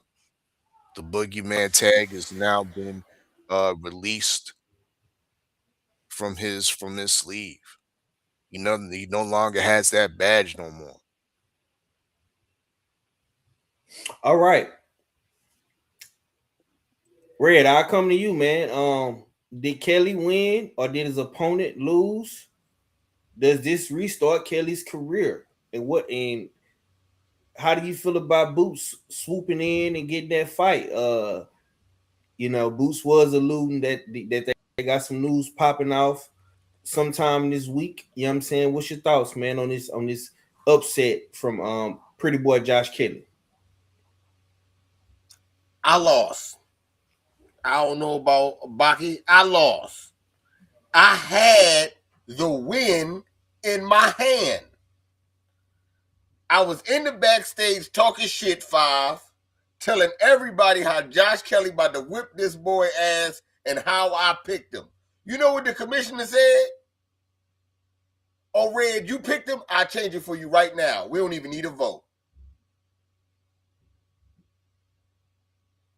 I had it right there. He did it twice. And I turned down both of them. I said, no, I want to eat some bird. I felt like my nerves. Some bullshit. Now I gotta deal with the big head motherfucking methed out looking white boy coming there all skinny and shit. Can't move around. Out here looking all crazy. Big ass head. Then now he can't box. I ain't gonna lie. I agree with Odd. Some of them knockdowns, they should have, you know what I'm saying? But all in all, you can't be starting late like that. I mean, he was getting tagged. And they giving you the B-side treatment all the way. Between every round, this nigga Kelly is listening to Michael Jackson getting pumped right the fuck back up. And they playing the jams. I know he was over there grooving. Don't stop till you get enough. Beat the shit out of Baki like that, man. God damn. I said it backstage, man. I say it one more time, man. Man, Baki took the collection plate. He let the collection plate go all the way around all the church. You know what I'm saying? And then he was the usher. He grabbed the plate and frisbeed that motherfucker and fucked up all the church's money. Just frisbeed it away. Bastard. Shout out to Josh Kelly, though. You know what I'm saying? And as far as the Boots fight, I mean, you know, they already had that lined up, man. Eddie Hearn strikes again. Because it was all about Virgil Ortiz. Virgil. As soon as Josh Kelly went, Boots, you know, because I'm going to run the division now. No. Xander's that guy. You know what I'm saying? Sorry. And if Josh Kelly style on you, shit. So, yeah, man. The puzzle pieces just got shaken up a little bit, but the top is looking strong. Okay, that was one. That was seasons 1, crystal ball holder. We're gonna go to season 2, crystal ball holder. I mean, every time I look at a fight pool post, I gotta see his picture. You know what I'm saying? Mr. Thomas, you had to eat crow. You had to eat crow along with the rest of the crew. I really did, and I feel dumb because I almost took Kelly, bro. I was leaning towards Kelly the whole week, and then in the 9th round, I was like, wait, I can actually win this because I picked the 9th round, and that's when he dropped him. So, a good game plan by Kelly. I think he had the right game plan, and he was in the right side of the room. Although he's Russian, I think he lives out in California right now. But nevertheless, he was in the right place, the right time, with the right game plan. Because anywhere else, he fights the way he did, he doesn't get the decision against the champion because he did a lot of running, in my opinion. He did a lot of holding. You know, he did look good early in the fight. I thought he did look good about the first 6, 7 rounds. You know, he did drop Bakram. You know, even though it looked a little bit off balance, but, you know, it did buzz Bakram. It caught his attention. So he gets a lot of credit for that. But, you know, once he got he was tiring down and Bakram was getting to him, he did do a lot of running, in my opinion, and a bunch of holding. But, you know, credit to him. The game plan worked. You know, he's now a champion. This guy was an Olympian. I think he was, a silver medalist or a bronze medalist? You know, so, and now he's a world champion. Credit to him. Don't know how long he holds it. You know what I'm saying? Yeah, I mean, I got to take that crow. I got to hold that L. You know what I'm saying? So nothing else to be said. I mean, Bakram, you know, the inactivity had to be a factor as well. Hadn't fought in over a year. So October of 2024. You know, and activity kills you. You know, I don't care what anybody says. You know, and then he had to go overseas. You know, to defend his title. So listen, props to Kelly. And let's see what he does next. You know, I got to hold my L. That's all it is to it. So, nah, facts, bro. I agree wholeheartedly. I'll say this: I did not see this coming. This is why we love boxing, because you never know until you know, man. We do these predictions, these breakdowns. We analyze the fight. We film study, and with all that, man, people could still come in here and get upset. And this is why you love the sweet science. You know what I'm saying? Because you never really know until the fight happens. And Josh Kelly and Bakram Murtazaliev, a.k.a. B Murder, a.k.a. Baki, was another a testament to what happened. And what I'm saying, bro, like, for me, going back and watching that fight, bro, Josh Kelly used great feet work. He used a great jab. He used angles. And Baki just struggled with the movement. He struggled with the rhythm and the timing. He couldn't really cut the ring off and land his punches. And like Thomas just said, when he did catch Kelly in the 9th round with the hook, dropped him, hurt him. He was not able to capitalize on that. He had moments in the fights to rewrite his wrongs, bro, and he just didn't do it. So kudos to Josh Kelly. And of course, the switch up from the Virgil Ortiz fight is going to be put into play because this falls right into Eddie's perfect planning. I keep telling y'all, man, Eddie Hearn is a fool with this promoting shit, man.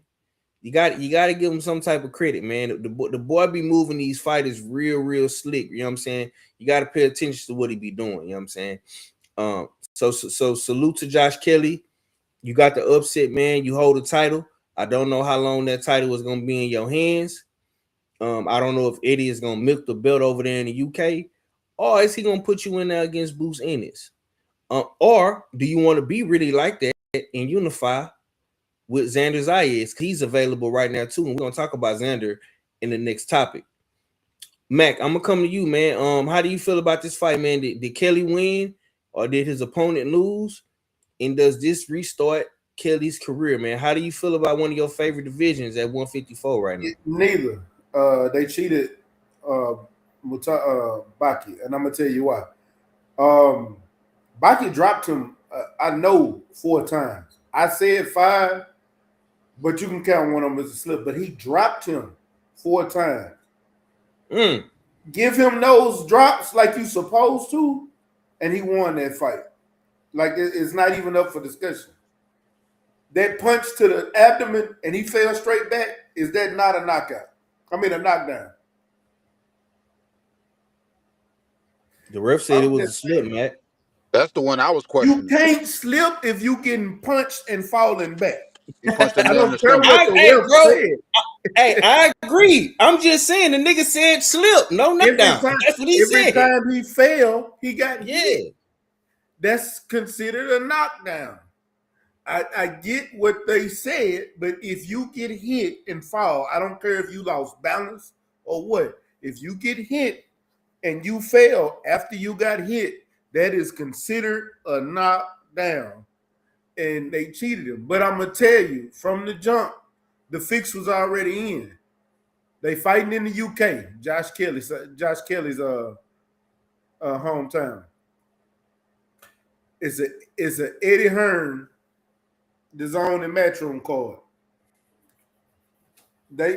It's better for boxing to have Josh Kelly as your champion. Number 1. Number 2, Boots is Boots is Eddie Hearn's new girlfriend. Nothing against Boots, but he needs somebody. He needs somebody to replace Anthony Joshua with, and it just so happened that's Boots.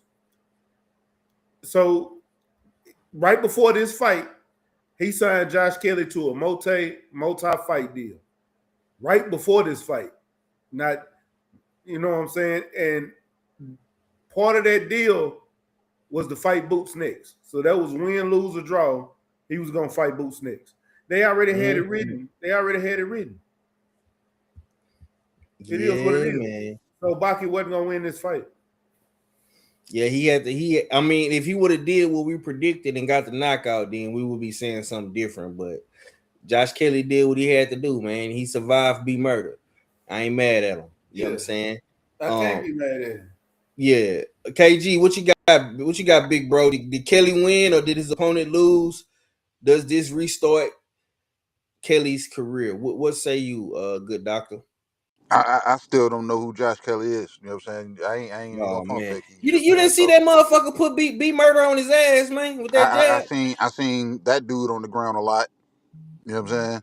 And I ain't see it being counted. I seen that one, like I looked up because I wasn't really paying too much attention to the fight because I was like, man, Baki gonna get this because every time I looked over, the nigga Josh Kelly was getting up off the floor. So I didn't measure, you know what I'm saying, whether it was a knockdown or not because it was audio situation issues on my end. So I wasn't hearing everything. Either I wasn't hearing the chat or I wasn't hearing the fight. So I was just like, know what, fuck it. I just watched this shit. But I seen a stab jab to the body and I seen Josh Kelly go down and then I seen the referee wave it off. So it kind of like dejected me from the fight. It's like I really didn't give two fucks after a while because I was like, you know what I'm saying, Baki should win this because Josh Kelly been on the ground quite a bit. And then when I look over and I'm seeing him raise Josh, I was like, what the hell happened? And that's when I asked everybody backstage. I said, hey, did the right man win? You know what I'm saying? And everybody was like, well, technically this and technically. I said, I don't give a fuck about no damn technical responses. Did this nigga really win? Because I seen this nigga getting up off the floor quite often. But at the same time, whatever the judges saw or whatever favors or manila envelopes was passed off, Baki possesses no special features.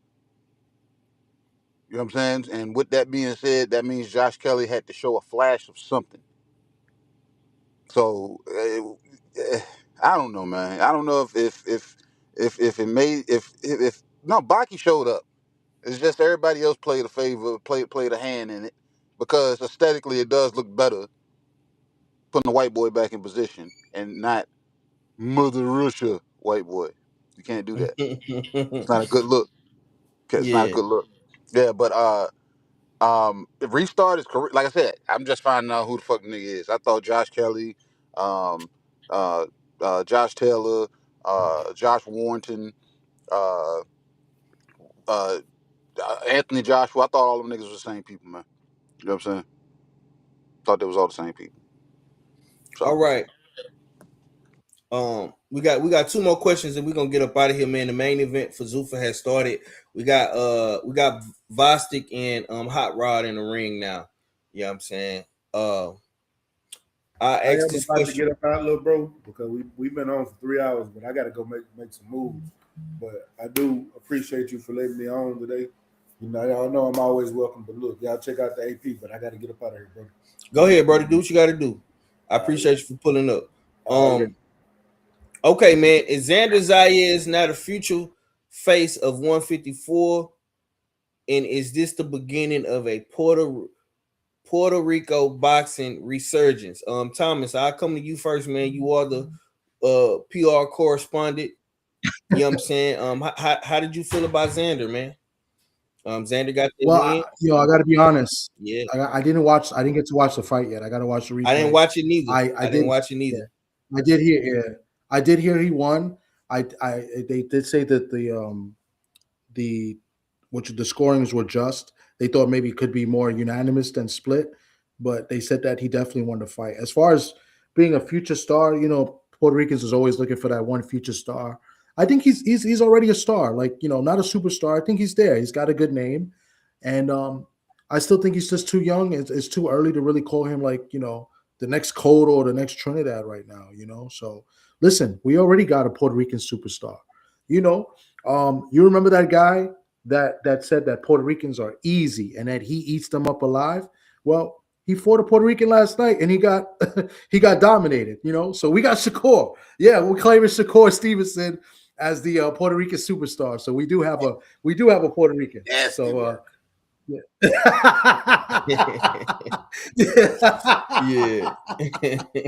So, hey, he had the Puerto Rican flag on the trunks. He did. He had it on his shorts. He did. I don't know if people peeped that, but I seen that. Yeah, you're not lying. So he definitely embracing his Puerto Rican culture for sure. So that's all I got to say. I didn't see the fight, so you know, I'm gonna try to catch a replay either tonight or tomorrow. Okay, I'll come to you, Red.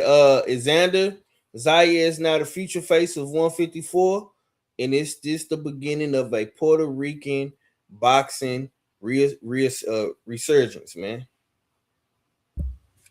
Shit. Shu Shu, they won the belt. He Puerto Rican. You know what I'm saying? He all in the Puerto Rican Day Parade. Thomas ready to claim him too. You know what I'm saying? Shakur So yeah, they looking all right. You know what I'm saying? Jermaine Ortiz got his ass whipped though, but you know they're not gonna count that. You know what I'm saying? So I mean, I don't know. I want to see what Xander do. He do look like he the king of 154. You know what I'm saying? As of now, but we got to see how everything shape out. And he was throwing shots. He said, "I don't give a damn how many tickets they sell in Philly. I don't give a damn how many tickets they think they sell in Texas. Pan the camera around. Pan this camera around. You see that? Ain't no curtains. We sail on this island, baby. Come see me." Oh, shit. Oh, shit. So, I mean, I'm excited for what he's doing, and I want to see what come next, man. He definitely had the best fight, the biggest fight of the weekend, and he's that guy now. So, I want to see if he go get another one. I want him to see if he go get another title, man. Okay. All fella, man. What say you, man? Is Xander Zayas now the face of 154? And is this the beginning of a Puerto Rico boxing resurgence? What's your thoughts? Yeah, he part of that. He part of that resurgence, definitely. He's the youngest in charge right now, most definitely. That's a fact. Now, is he the king at 154? That remains to be seen. He's definitely, I think, the leader of the pack now that he's unified and he has 2 belts. That's one more than any other belt holders, whether it's Fondura or who's the other guy. But yeah, it's Pretty Boy Kelly and yeah, Pretty Boy, yeah, exactly, Pretty Boy Kelly. So yeah, he definitely rates above. Well, I can't say he rates above Fondura right now, even with the second belt, but he makes for some for some interesting fights, and it's hard for me because I was going back to my previous statements. I was like, with Carrington, he needs some seasoning. You know what I mean? And Carrington's older than Zayas. In this situation, we gotta take this case by case. I don't think Xander needs the same type of seasoning that Shu Shu needs, in the sense of, yeah, maybe you should take a voluntary or take a couple mandatory to get the Mandos out of the way. I wouldn't mind seeing a continuation of the unification, unifying the belts at 154 if he's able to get that. You know what I mean? Xander just had in this fight to unify. He fought a credible opponent. Abbas Baru impressed me. You know what I mean? I was halfway shitting on him during the lead up to the fight, saying that he doesn't have much credible experience other than the victory over Ioannis Tellis and a loss to Jack Coquet. But in the fight with Xander Zayas, he showed an educated pressure. You know what I mean, he showed great footwork as he was pressuring Zayas. That gave, I think, Zayas some much needed seasoning experience you can't get anywhere else. You know what I mean? So he was in there. He proved to me that Abbas Baru, he's a world class opponent. You know what I mean? And that was definitely a top win that puts him up there 1 and 2 with Fondura. We'll see what happens with Fondura and Keith Thurman. But 154 is looking, there's so many great fights out there. We see the video with Mel Charlo and his wife rage baiting him, you know what I mean, which which was fine by me because it seemed like that's getting Mel activated to, yo, let me get back all my belts, get back to my spot. I'm the best in the division. I'm 6 foot. And can still make it to 154. He's on that type of time. So even that, Mel Charlo would be a fine opponent by my estimation. So yeah, Young is in charge right now. He got 2 belts, and the future looks bright for definitely for Puerto Rican boxing. We saw what the crowd looked like. It was lit. It was packed. And it was a great atmosphere. And once again, I think he's under Bad Bunny's management. So they got something going over there. So yeah, he's talking his shit. With the 2 belts, world belts that he has, he got some extra leverage power, and he can talk that shit to niggas like Virgil and Boots, because they don't got nothing. But that's my take. Okay. Salute to Yes Indeed Boxing. She say until Xander moves up and El Diablo stops his ass. LOL. Okay. Yeah, you was plotting on Xander to lose this fight, man. But we was trying to warn you. But you know, Shaw, you stubborn as hell. You know what I'm saying? When you locked in on a fighter, you ain't coming off of that. You know what I'm saying? So you'll learn. Yo, Shower is hilarious. Yeah. Shower said, I'm tired of these niggas saying I don't like black fighters. All I like is foreign fighters. I like black fighters too. I like a Baz Baru. So you like the foreign black nigga? Shut up, Red. He's German. He's German like me. No, Thomas. No. You always talk about that Dillamove guy. Well, that's German. Yeah. He might be German. You, my friend, are from the Bronx.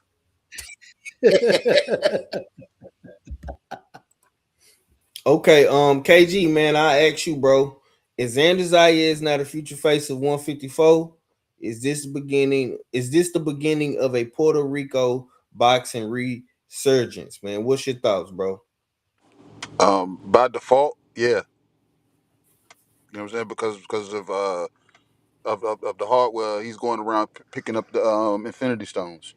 So yeah. So yeah, I give him that. But the kid's young, and I know he was popping in shit, but he hasn't been consistently talking shit like the Shu Shus of the world. Like I was talking about, like the Keyshawns. This is like new. This is like the Bad Bunny damn PR. You know what I'm saying? Treatment. They're telling him to do it a certain way. But so I don't want to say feed him, just feed him and feed him. But by default, you have to. By default. And right now, I like Xander, but I've told Thomas this, and I've told, you know what I'm saying, a few of you other fellas. Xander don't have enough in his hands to keep these damn dogs off of him when he gets in there. Like if he were to go, and I understand what y'all saying about Virgil and about Boots. I don't think he'll be able to keep either one of them off of him. You know what I'm saying? Fundora. I don't think he'll be able to keep Fundora off of him. Shit, Red's boy. If Keith Thurman decides to say, know what, his perm ain't better than mine. I can still comb mine back. You know what I'm saying? And Keith Thurman, one time Thurman says, know what, I want that action. I don't think he fares too well against, you know what I'm saying, Keith Thurman, as far as keeping him off of him with him being a front runner.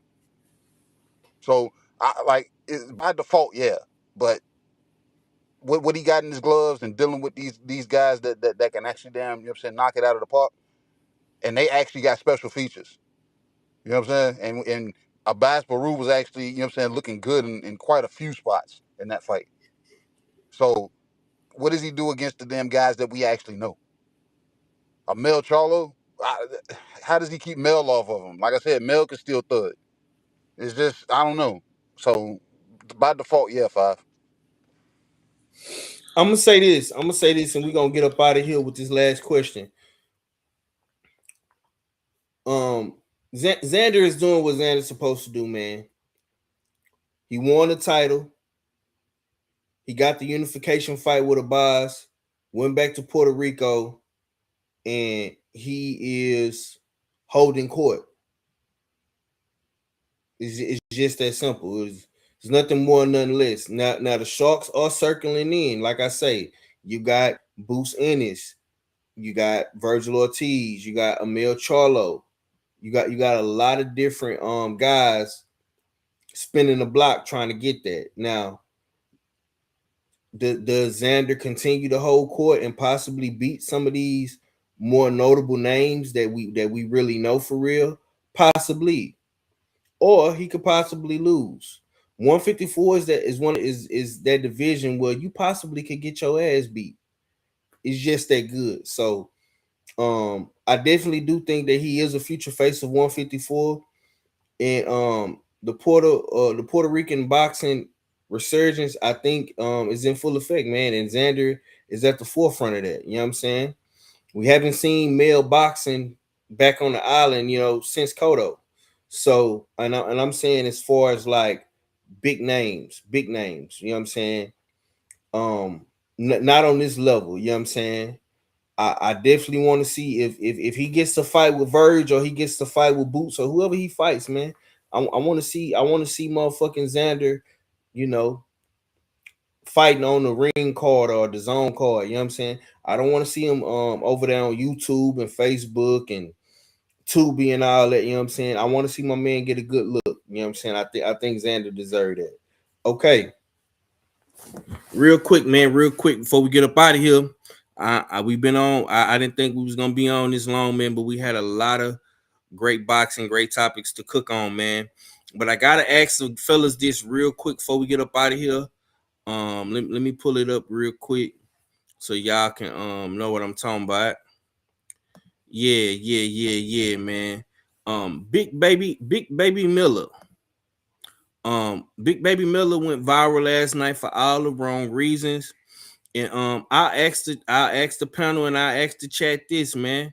Who got embarrassed worse, man? Was it Big Baby Miller, DHP, or Tiger Johnson? Red, I'll come to you first, man. Who got embarrassed worse, man? Was it Big Baby with his getting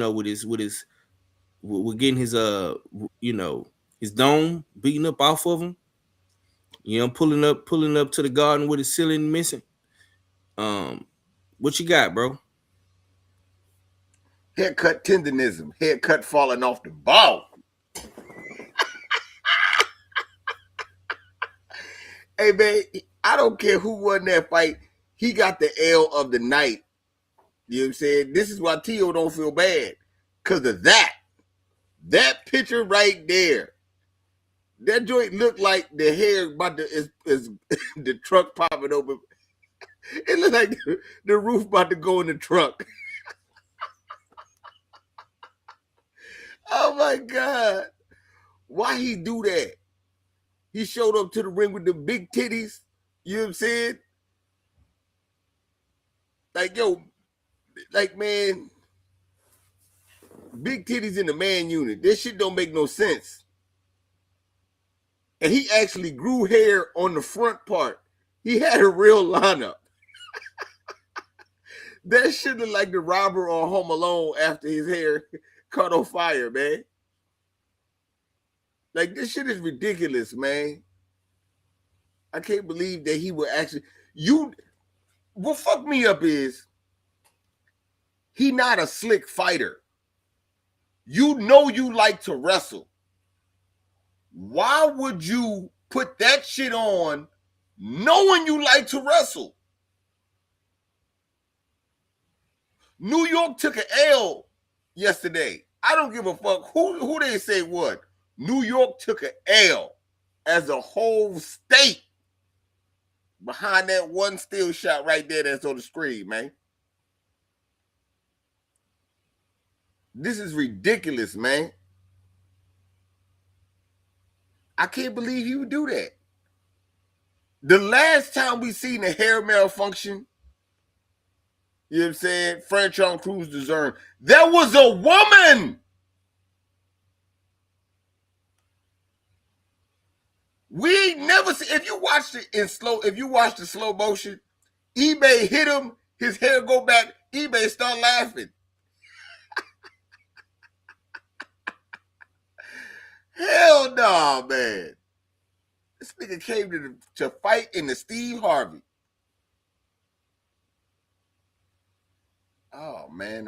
Yeah, man. He got the worst L of the night. I don't know what he gonna do with himself after this. I don't even want to hear him talk shit no more. Like, I do not want to hear you say nothing else, nothing bad about nobody, nothing what you about to do in the ring, nothing about no opponents. I don't want to hear nothing from you. You need to be the most humble dude out. You running around with a man unit. You got a hairpiece? You got a toupee, my nigga? They passing that shit around. I see, hey yo. Whoever was at the event took a picture. If they was in the front row, they took a picture with this nigga head. You know what I'm saying? Fabio Worley holding the shit around. Hey, yo, this shit is crazy. Don't let these niggas glue some shit on your head. Okay? Knowing damn well you wrestle. Your fat ass, man. You ought to be ashamed of yourself, man. Ought to be ashamed of yourself. Yeah, man, he got the worst L of the night, man. I don't know how we could say this is some hoe shit, but he gonna fuck around and be a candidate for hoe of the year. You know what I'm saying? And it was still January when it happened. That's what I got. Okay. KG, man. Who got embarrassed worse, man? Big Baby Miller, DHP, or Tiger Johnson? What's your thoughts? We could say Tiger, you know what I'm saying, being relatively a quiet person, and you make your introduction to the world in the manner that it went down. You know what I'm saying? And the way the internet is, they drag that sort of thing. But I'm not gonna say Tiger. We could say DHP as a team and as a staff. You know what I'm saying? Y'all could have moved better. You know what I'm saying? So yeah, but I'm not gonna say that. We gotta you know what I'm saying? I gotta agree with Red and give it to the guy that lost his thinking cap. You know what I'm saying? Mr. Hold on. What you called it or what? His thinking cap. His thinking cap. Thinking cap. Thinking cap. You know what I'm saying? Yeah. Bro. He's another one of those New York cats. He's full of confidence. Brooklyn, Brownsville, Brook. He got what he was asking for. You know what I'm saying? I asked the question. I've been wondering how long has he been pump faking? How long has he been doing this man unit? Because that wasn't hair red. Those were damn high quality Beijing follicles. That's what those were. You know what I'm saying? Don't get it twisted. You got to zoom in. Don't get it twisted. That was not hair. He had no hair to start with. The roof has been missing, and he's been in denial with himself. And coincidentally, that fight had several bald men from the commission around, and those guys wore their bald head with straight confidence. And you show up with that bullshit. How dare you? The audacity. You know what I'm saying? And that nigga talked heavy. He always talked heavy. You know what I'm saying, with his chest. Oh man, that's an embarrassing sight right there. Regardless how much he tried to play it off and tried to spin it, we had to bear witness to that bullshit for 10 rounds. And he gave it to us for us to see because all the body shots that he was throwing. So his head was down for us to just consistently see it. I don't think Kingsley eBay could take that fight seriously. He didn't know if he was winning, losing, or was just damn caught in the mix of damn some comic relief. So Big Baby got that all day. Tay say he should have just cut that shit off. Yeah, man. The way it was crazy. I ain't gonna lie. Salute to my boy D, man, pulling up. Yeah, he should have just cut that shit off, Tay. I ain't, you know what I'm saying? It was damn, she said if that was my husband, divorced him immediately. Oof. Damn, and that's coming from a New York girl. And Tay Tay is actually a nice New York girl, so I can just imagine how the mean ones are sounding right now. I'm gonna go to my guy that was in the building, man. TD, man, Thomas from the Brizonks, man. Who got embarrassed worse, man? Big Baby, DHP, or Tiger Johnson, man? How did the Garden react to the hairpiece falling off, man? Yeah, I mean, hold on, Thomas. Hold on. I don't mean to cut you off.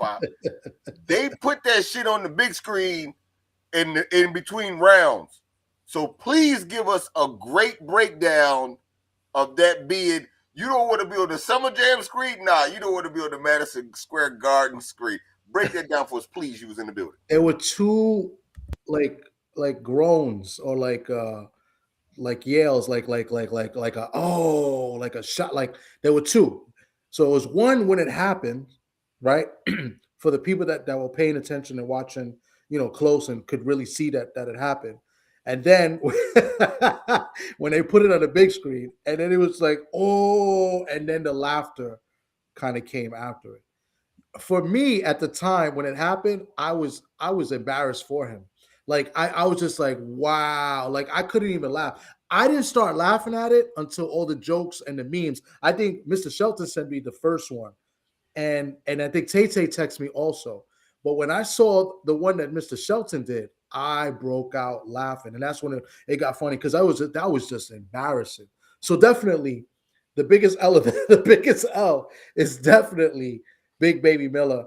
I mean, he said, Red said he was like the robber from Home Alone. That it was really embarrassing. I saw him after the fight. I saw him. He was in the diner, but he wasn't talking to anybody. It was just him and like two other people. He was just like, you could tell like he was still kind of like embarrassed, Yeah, I mean, listen. Sometimes we're very selective when it comes to New York, right? Especially me, like being from the Bronx, right? I'm more the Bronx than I am New York City. Right. When people ask me where I'm from, I'm like, I'm from the Bronx. I never say I'm from New York. I never say I'm from New York. I'm from the Bronx.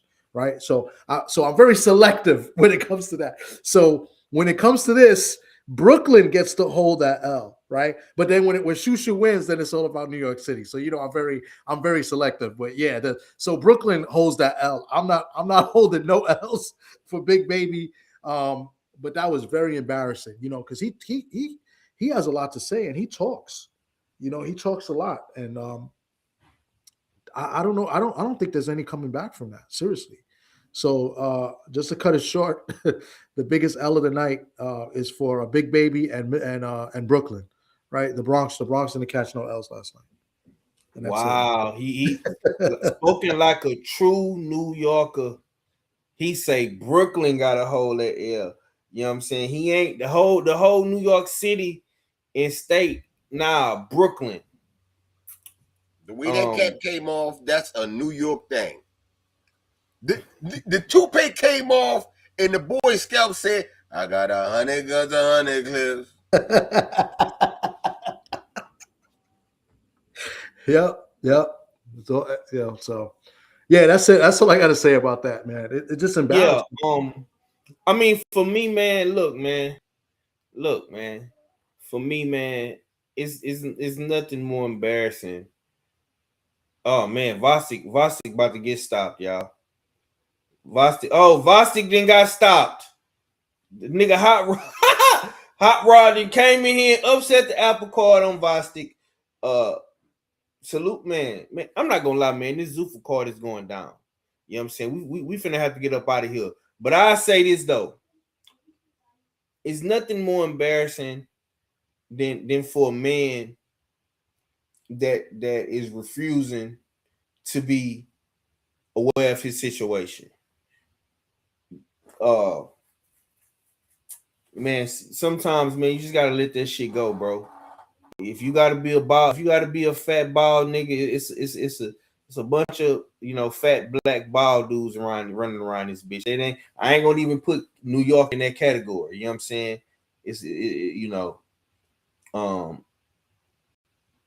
you know, Tiger and DHP them, they had their little scuffle. You know, we seen Bill you know, getting on the ground, getting kicked or whatever. We seen Tiger on the ground getting punched. We seen Tiger with the black eye. They went out like some G's. Big baby, you went out like a clown, bro. You know what I'm saying? The internet is not gonna forget this, because see, the thing about this is, you know what I'm saying, this shit went viral all around the world. You got niggas that don't even talk about boxing talking about you. So that's a bad look in totality. And from what Thomas is saying, he's saying that it's Brooklyn that got a hold of that L. You know what I'm saying? Brooklyn got a hold of that L, big baby. So you're gonna have to embrace your baldness. Embrace it, bro. Embrace it. You know what I'm saying? You know, shit. My twin right now got a baldy. You feel me? Need to get a baldy, cause my twin got one. You know what I'm talking about? So don't run from this shit, bro. If you not gonna go to Turkey, my nigga, and go get you a new hairline, man, embrace the baldy, bro. Because you can't keep walking. We know now, nigga, the cat is out the bag, nigga. You can't walk around with this low top fade, you know what I'm saying, no more. You know what I'm talking about? That whole style that you've been getting away with all these years, that shit is over with, bro. Embrace the baldy, or go get you a new hairline, man. You listen, bro. You make way too much money, bro, to be walking around with a toupee. You make way too much money, bro. I'm just saying, my nigga. Like, yeah, man. You know what I'm saying? It is what it is, though. But look, we done been on this bitch way too long. I done goddamn y'all a whole lot of content, man, for the day, man. 3 hours and 30 minutes, bro. Y'all niggas ain't gonna see me the Tuesday, man. I'm finna get the fuck up out of here. TD, man, let me get your last words, bro. I appreciate you for holding me down the entire 3, man. You did the whole stream with me, bro. Let me get your last though, Brody. Yeah, man, I make it quick, man. There's a good stream. The Zuffa card has been really good too. I'm gonna co-sign that. Already seen 3 good fights. I mean, very good card. But listen, I really do appreciate you guys letting me come up here and talk my shit a little bit.